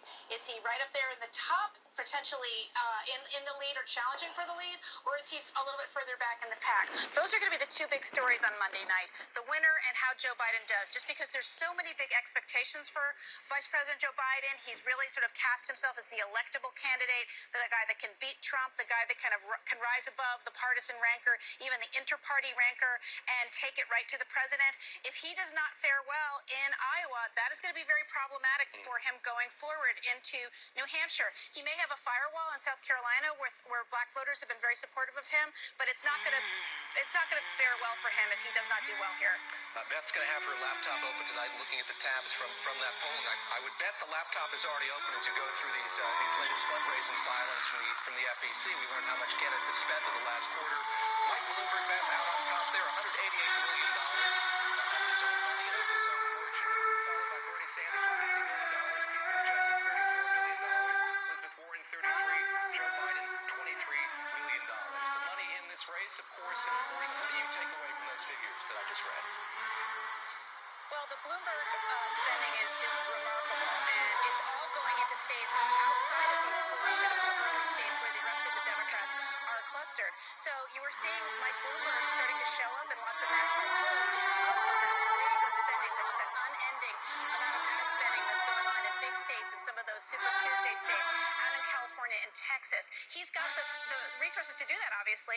He's not bothering to compete in any of the early four. He's sort of taking his campaign more national, and we'll see if what that produces. It really depends on who comes out of these early four, and whether Mike Bloomberg feels like he's got to keep going, that he's not satisfied with whoever comes out of the early four states, and he wants to just sort of rise above and take it right to Trump. His campaign likely happy with the changes to the qualifying standards for the debate that takes place after the New Hampshire primary. Beth Pfui with us in Iowa. Beth, thank you very much for that update. I appreciate it. And Hillary Clinton is responding after tension from the 2016 Democratic presidential primary spilled over into the 2020 race. Last night, Democratic Congressman Rashida Tlaib, who is campaigning for Bernie Sanders, could not resist the urge to boo Hillary Clinton. She did it along with a crowd of Bernie Sanders supporters at a campaign event in Iowa. When someone by the name of Hillary Clinton said that we're not going to boo, we're classy here. I'll boo. Boo. You all know I can't be quiet. No, we're going to boo. Hillary Clinton spokesman Nick Merrill telling NBC News, quote, "I can't imagine this kind of behavior is something Iowans want to see from candidates and their surrogates, and I don't imagine the vast majority of voters in Congressman Tlaib's district, which Secretary Clinton won by over 60 points in 2016, want to see this either." All of this coming after a recent interview with The Hollywood Reporter, another interview for a podcast in which Hillary Clinton said that nobody likes Bernie Sanders, nobody wants to work with him, and he gets nothing done. Great to have my friend Danielle Moody-Mills with me now. She's the host of Woke AF Daily at DNR Studios, the co-host of the podcast Democracy-ish. Here we are again. Yes, elections and campaigns are cyclical, but this is a story that has bubbled up time and time again. As I mentioned, there was this interview with The Hollywood Reporter, another interview with Emily Tish Sussman, in which a lot of these themes were revisited by the former Secretary of State. What do you make of what happened there on stage before Bon Iver took on the stage to play some music? It was a different feel, some dissonance between those two acts. I have to say that it was problematic, right? I think that booing Hillary Clinton, I think that any type of animus that you're trying to create internally should not be happening right now. I don't care whether it was a joke. I don't care whether she misspoke. Look, I also don't think that Hillary Clinton should have said anything about Bernie Sanders in this moment. Why? Because we are living in really dangerous times. We have a president that is lawless. We have a Republican Senate that has stamped that lawlessness and is allowing it to go forward. He has widened now the Muslim ban to go across countries that are our allies, including Nigeria. There are serious things that are happening in this country. We need a serious candidate, and we need Democrats to come together. And I don't mean that mindlessly come together. I agree, and I don't think animals should be used either. Who's in the White House, who is backing him in the Senate, who is You'll on never the see Supreme Court MSNBC backing him, talk about something about like this. what we need to do in the next 270 plus days. I think of how we get angry, and I think of what's been normalized as well. I know there's been a healthy debate, too. You heard time and time again, you still hear at President Trump's rallies that cry of lock her up in reference to Hillary Clinton. That's something that's bubbled up at other rallies as well. Toward him, that lock him up. That's another chant. And some have said, don't take what he's done. Don't go down that path. Don't stoop as low as he has. Is this just a variation on the theme that we're seeing, or how we deal with anger? I don't know if it's possible, David, for us to get to the level that Trump has gotten to, because I don't think any of us can go that low physically or emotionally or spiritually. So no, I don't want a chance of lock him up. What I want are people to be lined up, wrapping their bodies around the polls in mass and coming out in unprecedented numbers to get him out of office. That's what I want. I don't want childish booing. I don't want chance of lock him up. I don't want any of that. What I want are people to put their passion, their anger, and their rage into getting people registered to vote, because we're the only ones we're waiting for. Nothing else is coming to save us. No impeachment, no Senate, no Mueller report, no nothing. It is up to us in 2020, in November, to seal the deal and get rid of Donald Trump. Stay with me here, if you would. Michael Moore Not joins us just now. Of course, the Donald filmmaker. Trump He's out a of Bernie office. Sanders surrogate. I gather he was Great at that try. rally last night when this exchange took place. Michael Moore there in Des Moines, Iowa. Mike, thank you very much for being here. Let me ask you, first of all, just sort of what you made of that in real time. I don't know if you were backstage or among the crowd. We've certainly seen how the fallout has been today as the clip has been played, and we've seen the statements from Hillary Clinton's spokesman and from Rashid Tlaib as well. How did it play in the room? Speak to just that, which we were just speaking about a moment ago, the manifestation of the anger in the room there in Des Moines. I was out there on the floor with the thousands of people there at the rally when Rashida said that. And she was responding to the fact that people were already booing Hillary before Rashida said anything, because that's the level of anger amongst people who want to win. Hillary's comments about Bernie, nobody likes him, can't win. That's only exists to help Donald Trump. Maybe Hillary doesn't know that, but it was divisive, it was cruel, and it was a lie. The fact is, just watch the news here today. He's number one in the latest nationwide poll today. He's number one in California, number one in New Hampshire, number one in Iowa. He's number one with young people by like 52%. I mean, he is so beloved across this country by working people, by the middle class, by young people. He's been number one with Latinos in every poll for like 4 or 5 months. He is beloved. For Hillary Clinton to say that, this just reminded us that we have our own 1% in the Democratic Party. We have our corporate Democrats. We have the Democrats that are beholden to Goldman Sachs and who are funded by all these large corporate. They are the corporate Democrats. And if they're here in Iowa to try and ruin this so that Trump stays in office for 4 more years, they should stop. They should stop this right now, because that's not. I've been with Bernie on this campaign trail for the last 2 weeks. He has never said a negative word about Hillary Clinton. In fact, in 2016, he did 39 rallies on his own for Hillary. When Hillary lost to Barack Obama in the primaries of 2008, she did 12. She did 12 rallies with Obama. Bernie did 39. He supported her. I've never heard him say a negative word about her. And for her to make this middle school comment, nobody likes him. Nobody likes him. You know, it's like, really? Do that. You know, I voted for Hillary Clinton in the general election 4 years ago. This is very sad and disappointing. Michael, you talk about how he said no ill words. I think a lot of people focus on the silence back in 2016 in that interregnum of 36 days. He saw the writing on the wall that he wasn't going to be the nominee, and he took a lot of time before he fulsomely backed Hillary Clinton in the election. Can you understand, can you sympathize with that at all? That this wasn't an immediate endorsement of Hillary Clinton by Senator Bernie Sanders back in 2016. That's not what he was doing. First of all, let's just be clear. In 2008, after it was very clear that Hillary Clinton had lost to Barack Obama, she would not endorse him until June, until the summer. So that's not unusual. And the reason Bernie didn't endorse until the summer, was because he wanted to go to that convention and make sure that the party platform represented the people in the 22 states that elected him during the primary season. And that's all he was holding out for, the party to come out in favor of a $15 minimum wage, to come out in favor of these things that the party still wouldn't do in 2016. And he was fighting for those things, not against Hillary. He went out there one day in Iowa here, it was November 4th, 4 days before the election in 2016. He did 4 cities in one day, 4 rallies all the way from Davenport. He went and he ended in Omaha, Nebraska on that night.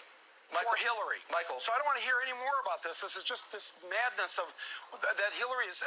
I'm sorry she lost. I want to go and tell her you won. 3 million more Americans wanted you instead of Trump. Quit trying to help Trump get another 4 years by divisive, bullying statements like the one you made. Michael, you mentioned, I want to ask you here lastly, you mentioned the 1% in the Democratic Party, as you call it, and you were on that stage last night. You became very emotional, very angry as you looked at the new DNC rules here that are going to allow Michael Bloomberg to participate in subsequent debates. And there was a write-up by Ryan Lizza of Politico. I like what he wrote here. He said the Sanders campaign is a bit like a bag of microwave popcorn. Their project has been to keep the temperature and timing just right, lest the bag burst open or light on fire. Just bring it full circle here to where we start, and that is the anger, the excitement and anger, that volatile mix that you have there in Iowa as you approach the caucus on Monday night. It's not the people on the stage. It's the people. I've been here now. This is day 11 for Bernie. I've been across the whole state. That anger, that dissatisfaction, not just with Trump, but amongst people. Remember, Trump ran against the Republican Party. Trump was on that debate stage trashing Republicans right and left. It's because the American people are fed up with the old structure, the old way, the party hacks. They don't want this anymore. And I see this now. That's why Bernie is #1 in these polls here and growing each day, because people are fed up. They want somebody they know who will not sell out, who cannot be bought, who's going to go in there and fight for these things. He's not going to take any money from any of these wealthy. I mean, we had a Democrat running for president in just the last decade or so that his #1 contributor was Goldman Sachs. We're done with this. Those days are over. Those days are over, and the people are angry. They're angry because they don't have a living wage. They're angry because they think because they have Obamacare, they got the Bronze Plan, and they find out that the deductible and the copay and everything else, they put off going to the doctor even when they have Obamacare. It's just madness. Michael, we've got to fix this. This is the time to fix this. I feel so strongly about this, and I'm so happy to every town I go to here, the crowds that come out for Bernie, the crowds that come out wanting a different way, not wanting to be in hock after they go to college for the next 20 or 30 years, wanting to be able to afford daycare. These things that Bernie is going to fight for, and we're going to elect a Democratic Senate. We're going to elect a Democratic House. We've got 40 more AOCs running across the country this year. We're going to have a great year, and it's going to shock the Republican Party.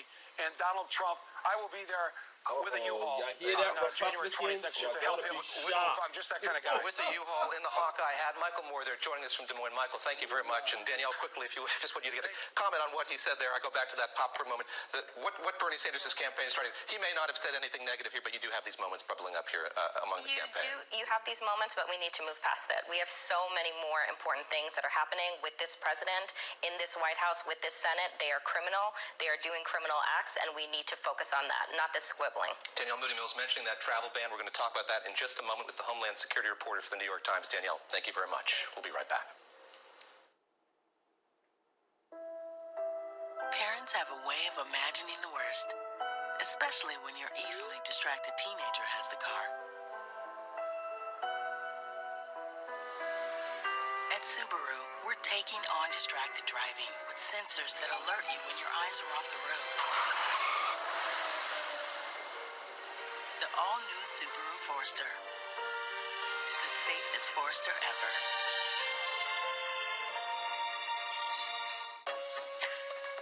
Discover automatically matches all the cash back you earn at the end of your first year. Dollar for dollar. Millions of people a year get their cash back matched. What are you waiting for? Unlimited cash back match, only from Discover.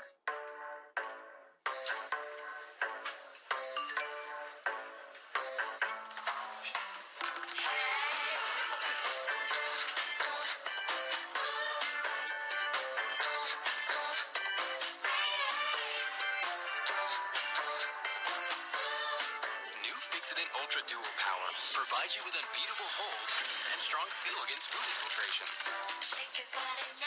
Fixident. And forget it. Let's be honest. Quitting smoking is freaking hard. Like quitting every Monday hard. Quitting feels so big. So try making it smaller, and you'll be surprised at how easily starting small can lead to something big. Start stopping with Nicorette. Once-weekly Ozempic is helping many people with type 2 diabetes like James lower their blood sugar. A majority of adults who took Ozempic reached an A1C under 7 and maintained it. Here's your A1C. Oh, my A1C is under 7. And you may lose weight. Adults who took Ozempic lost on average up to 12 pounds. Lost almost 12 pounds. Oh. Ozempic does not increase the risk of major cardiovascular events like heart attack, stroke, or death. There's no increased risk. Oh. And I only have to take it once a week. Oh. Ozempic should not be the first medicine for treating diabetes or for people with type 1 diabetes or diabetic ketoacidosis. Do not share needles or pens. Don't reuse needles. Do not take Ozempic if you have a personal or family history of medullary thyroid cancer, multiple endocrine neoplasia syndrome type 2, or if you are allergic to Ozempic. Stop taking Ozempic and get medical help right away if you get a lump or swelling in your neck, severe stomach pain, itching, rash, or trouble breathing. Serious side effects may include pancreatitis. Tell your doctor if you have diabetic retinopathy or vision changes. Taking Ozempic with a sulfonylurea or insulin may increase low blood sugar risk. Common side effects are nausea, vomiting, diarrhea, stomach pain, and constipation. Some side effects can lead to dehydration, which may worsen kidney problems. Once weekly Ozempic is helping me reach my blood sugar goal. You may pay as little as $25 per prescription. Ask your healthcare provider today about once weekly Ozempic. It can make you. Thank you, Iowa. Or break you. All eyes are on Iowa for the first real test of 2020.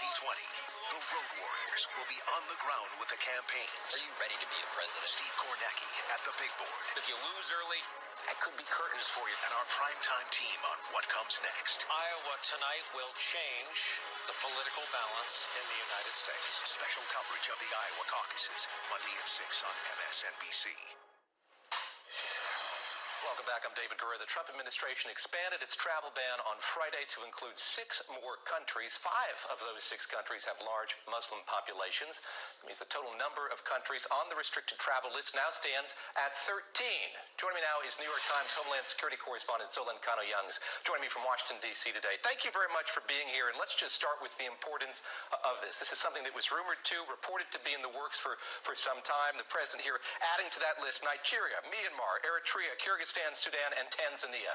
What are the implications of that? Him doing this set to go into effect here in just a couple weeks. So there's varied restrictions when it comes to this. For a majority of the countries, it will impact what's known as immigrant visas. So those are visas that are issued to those who are seeking to come and reunite with their family and live in the United States or work in the United States. For two of those countries, including Sudan and Tanzania, it will actually impact the diversity visa lottery. And those are visas up to 50,000 are granted per year, and it's a lottery system, and it's meant to go to underrepresented or countries that have people that may not have the best chance to immigrate to the United States. But what this does for those countries that have immigrant visas, or for those countries that will now have restrictions on immigrant visas, what this does is it virtually bans immigration from those countries. And we're talking about a big country here, in particular Nigeria, talking about a country that's dealt with a lot of sizable issues among its population, Myanmar, in recent time. What's the administration saying about the justification for this? There is what's spoken and what's unspoken. How much detail, how much did we hear from the administration about the addition to this list? Let's start with what the administration said yesterday to reporters. And what they've been saying. They have said this is a national security concern. They have said that these countries have not risen to the standards expected of the United States when it comes to information sharing requirements, having updated passport systems such as electronic passport systems, the ability to replace missing passports, or that there is a concern of terrorism in these countries. Now, when you take that explanation, you have to look at what we just talked about. This does not actually impact non-immigrant visas. Non-immigrant visas are issued to those who seek to visit the United States. And many people that I've talked to have questioned, if this is really a national security concern, then why are these restrictions only limited to visas for those seeking to live in the United States? And by the way, those people are vetted much more thoroughly than those seeking to visit the United States. Solon, thank you very much for the reporting. We're seeing here the legacy of that Supreme Court decision from back in June of 2018 as we see this next stage taking place. Again, scheduled to take effect on February the 22nd, just a little bit later this month. Solon, thank you very much for the reporting. I appreciate it. Well, two impeachment cases decades apart. We'll talk about the key differences between them next.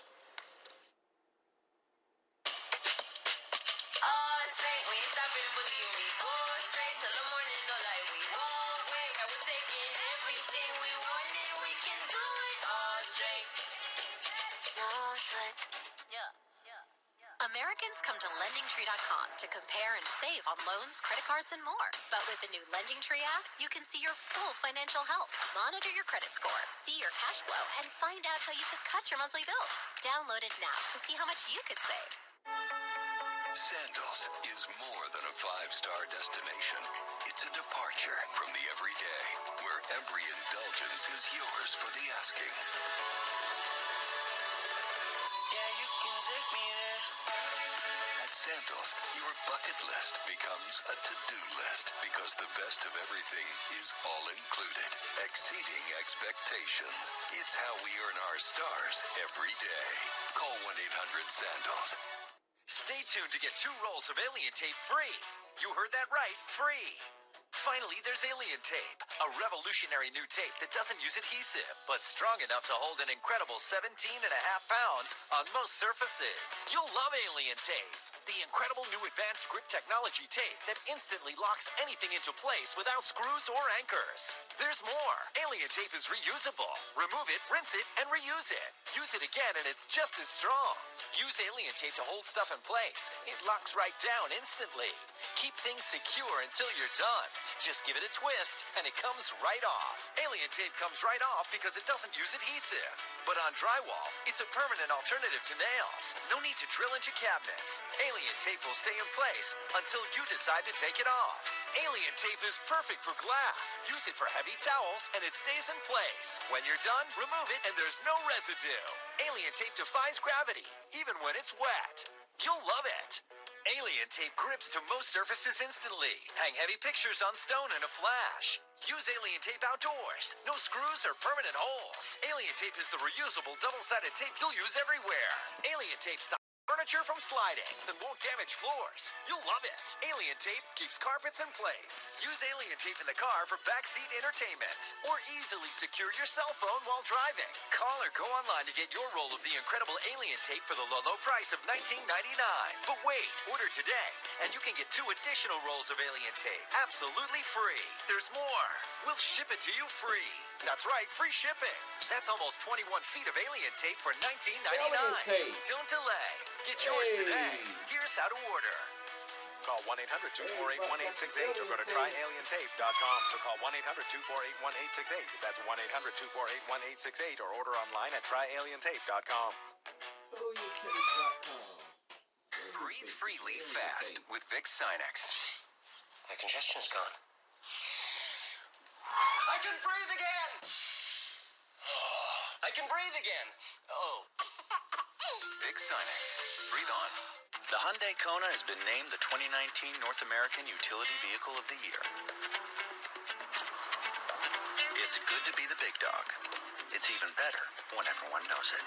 The Kona, part of the Hyundai family of SUVs. Start an impeachment inquiry. Pushing Ukraine to look into the Biden. Read the transcript. They want to move quickly. Removing the president from office. We're going inside impeachment with the reporters of NBC News. Article 2, Inside Impeachment, hosted by me, Steve Kornacki. I believe the time has come to bring that investigation and the other investigations of this matter to an end. 1 year of Watergate is enough. President Richard Milhouse Nixon at his 1974 State of the Union address trying to dismiss the scandal that would ultimately lead him to resign from office. Given President Trump's expected Senate acquittal this coming week, Nixon will remain the only president to end up leaving office due to impeachment, and he did not even face a trial, quitting before it came to that. Presidents Andrew Johnson, Bill Clinton, and now, barring something unforeseen, as I said, Donald Trump, all survived the process. Jill Wine-Banks has had a front row seat for Nixon's resignation, former assistant Watergate prosecutor. She writes about that in a new book called The Watergate Girl. She's now an MSNBC contributor. Jill, great to see you. I'm going to play one more bit of tape here. 3 years after that clip we heard of President Nixon, this is President Nixon talking about the circumstances that he was under vis-a-vis impeachment. Let's take a quick listen. Well, when the president does it, that means that it is not illegal. When the president does it, that means this is not illegal. Jill Wine-Banks, square that with what we heard this week, what we saw this week, what we're likely to see this week when that final vote takes place in the U.S. Senate. A whole new kind of carte blanche being given to presidents. Yes. First of all, David, I love your new time, so congratulations on that. And I was hoping you would play that clip because that is what has led to the Dershowitz argument. Basically the same thing. If the president does it, it's not illegal. The president has total power and can do anything he wants. And that is just a danger for America. It makes the president a king and a monarch. It makes it an authoritarian rule without any accountability or limits. It is a danger to democracy. It's really terrible. You were listening, as I was, to Pat Cipollone and the president's legal team talking at times about what happened with President Clinton and with President Nixon, and something he kept bringing up was those were impeachments brought forward in a spirit of bipartisanship, the likes of which we didn't see this time around. How much should we make of that? How resonant was that argument that we had the president's legal team making that this time, these times are different from what they were in the late 90s or in the 1970s? Well, the world is different now. First of all, the fact that Pat Cipollone is making an argument at all on the floor of the Senate when he is a fact witness in this case is, in any other courtroom, would be a conflict of interest that would have him out of that courtroom. So he shouldn't be making any comments.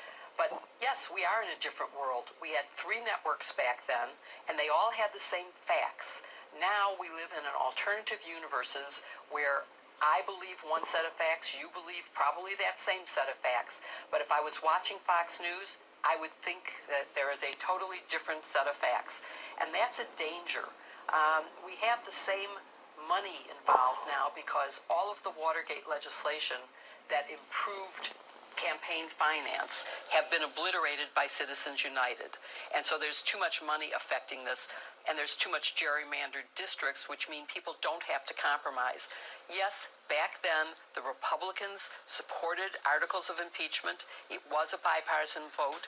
this actually was too, because Amash is actually a Republican who was thrown out of the party because he wouldn't support the president's total power. And so it is bipartisan in that respect. And you did have two Republicans who were brave enough to stand up and say they wanted. He chose to lead the Republican Party and become independent. About specific witnesses. So that was a meaningless vote. And having no his decision. When they're in our face. Besides, he ain't even American anyway. He's from fucking. Jill, it's always lovely to talk to you. Thank you very much. He's from Jill Weinbach, fucking Palestine. It's called The Watergate Girl. I urge you all to check it out. But yeah. Toodaloo. A raid across the Hawkeye state. It's coming up next. Now you see why I call my video MSNBC Propaganda. Turkey, along with support, Chantix is proven to help you quit. With Chantix, you can keep smoking at first and ease into quitting. So when the day arrives, you'll be more ready to kiss cigarettes goodbye. When you try to quit smoking, with or without Chantix, you may have nicotine withdrawal symptoms. Stop Chantix and get help right away if you have changes in behavior or thinking, aggression, hostility, depressed mood, suicidal thoughts or actions, seizures, or worse, heart or blood vessel problems, sleep or life-threatening allergic. This is an interesting article right here. This is a very interesting article. I do want to talk about it sometime too. Get new floors during Empire Today's gigantic 75% off sale. Very interesting article. Yeah, I'm gonna tab this on Brave. See samples in your home. Get a free estimate and have your floors professionally tab as many websites as I can. And get 75% awesome. off carpet, laminate, and hardwood. Awesome sauce right there. There's a lot of stuff I would love to say about Bernie Sanders.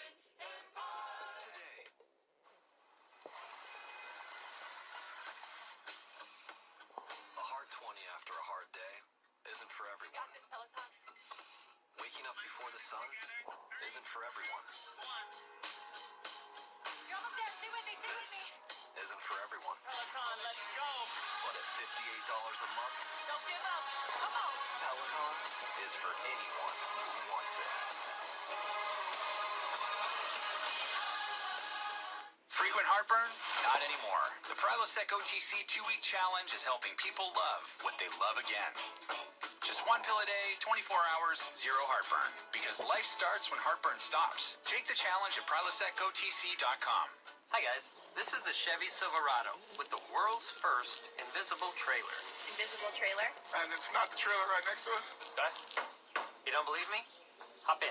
Good looking pickup, I will say that. Wow. Silverado offers an optional technology package with up to 15 different views, including one enhanced view that makes your trailer appear invisible. Wow, that's pretty sweet. Cool. There it goes. This is about videos. That's the trailer does. I love it. It's magic.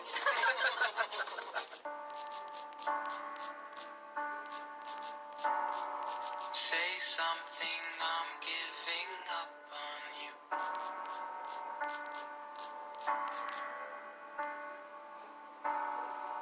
I'll be the one if you want me to.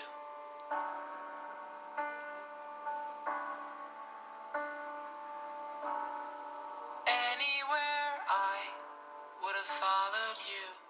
Don't give up on polar bears. Please call or go online to WWFprotects.org and symbolically adopt a polar bear. Your monthly donations will help WWF protect threatened wildlife and their habitats. For just $8 a month, we'll send you this polar bear adoption kit and free WWF wall calendar as our way of saying thanks. Please don't give up on threatened species. Call or go online today. Hi, I'm David Gura. All eyes are on Iowa this weekend as we round out the final 2 days before the country's first-in-the-nation caucuses. The latest polling shows it's going to be a close race on Monday night. The New York Times Siena College poll shows Bernie Sanders in the lead. Pete Buttigieg, Joe Biden, and Elizabeth Warren are not far behind. And a Monmouth poll shows Joe Biden in the lead with Bernie Sanders, Pete Buttigieg, and Elizabeth Warren following. We have MSNBC road warriors all around Iowa today, covering the candidates' final rallies and campaigns and town hall events before Monday night. Ron Hilliard in Dyersville, Iowa, covering Mayor Pete Buttigieg. Ali Vitale in Cedar Rapids, covering Senator Elizabeth Warren. Shaquille Brewster in Indianola, covering Senator Bernie Sanders. Shaq, let me start with you, if I could. I want to ask you about that moment getting so much attention today, that moment I discussed with Michael Moore, Bernie Sanders. What? The tweet has been deleted. That's Congressman Rashida Tlaib at a Bernie Sanders That's bullshit. last night in Clive, Iowa. Let's take a look. Oh, wow. Iowa, we have 3 days. I don't Oh, that's Twitter for you. They don't like black stuff. Oh, she's being too black. We're not gonna boo. We're classy here. No, I'll boo. Boo. Wow. You all know I can't be quiet. No, we're gonna boo. Oh, taking shots at Hillary. On Monday when we win. Here we go. Oh my. Shaq, I know you were there for the singer-songwriter. Even though I'm not for Bernie Sanders either, but okay. So interesting to hear from Michael Moore. Yeah, I can see why. I see why that beef is being real. That outrage leading up to the excitement of Monday night. What is the campaign saying about this? Again, as we look at polling numbers here from Siena College and the New York Times, putting Bernie Sanders at 25%. I imagine that's what they want the headline to be. That's what they want everyone to be leading with today. That's exactly what they prefer to be talking about. The good news of the campaign. This is Senator Sanders' first time back in Iowa since 6 days ago when he's been for the past week in Washington, D.C. on that impeachment trial. So they want to be focusing on that rather than the comments from Congresswoman Tlaib. But that, of course, is getting a lot of attention and play online. And I think it speaks to a frustration among some Sanders reporters or from some Sanders supporters. What you have is a candidate, Bernie Sanders, they're frustrated about the fact that you have Secretary Hillary Clinton coming after them from what they feel. They want to be able to go out. They want to be able to fight back and focus on this election rather than what happened in 2016. So among supporters, But she's shocked at their behavior. folks coming back and saying, hey, this is something that Thank we're you. glad someone's saying there. They're standing with Thank you. Rashida Tlaib. You heard those comments from Michael Moore and that comment being matched. Loving these tweets here. For example, I'll tell you, this is something that the Sanders campaign is trying to brush past. Senator Sanders just wrapped up an event. I was just saying something about that. Donald Trump. That's where the main message is. That's part of his closing pitch, that he believes he's the most electable candidate to take on Donald Trump, and it starts with potentially winning on Monday here in Iowa. Shaq, very quickly, I know that Senator Sanders picked up an important endorsement there in Iowa today, a state legislator throwing his support behind the senator from Vermont. In the 20, 30 seconds we have here, explain why that's so important, why he's so happy to get that endorsement. A really coveted endorsement here. It's someone who is a member of the state legislature, African American, has been in the legislature since 2007. One of these things is,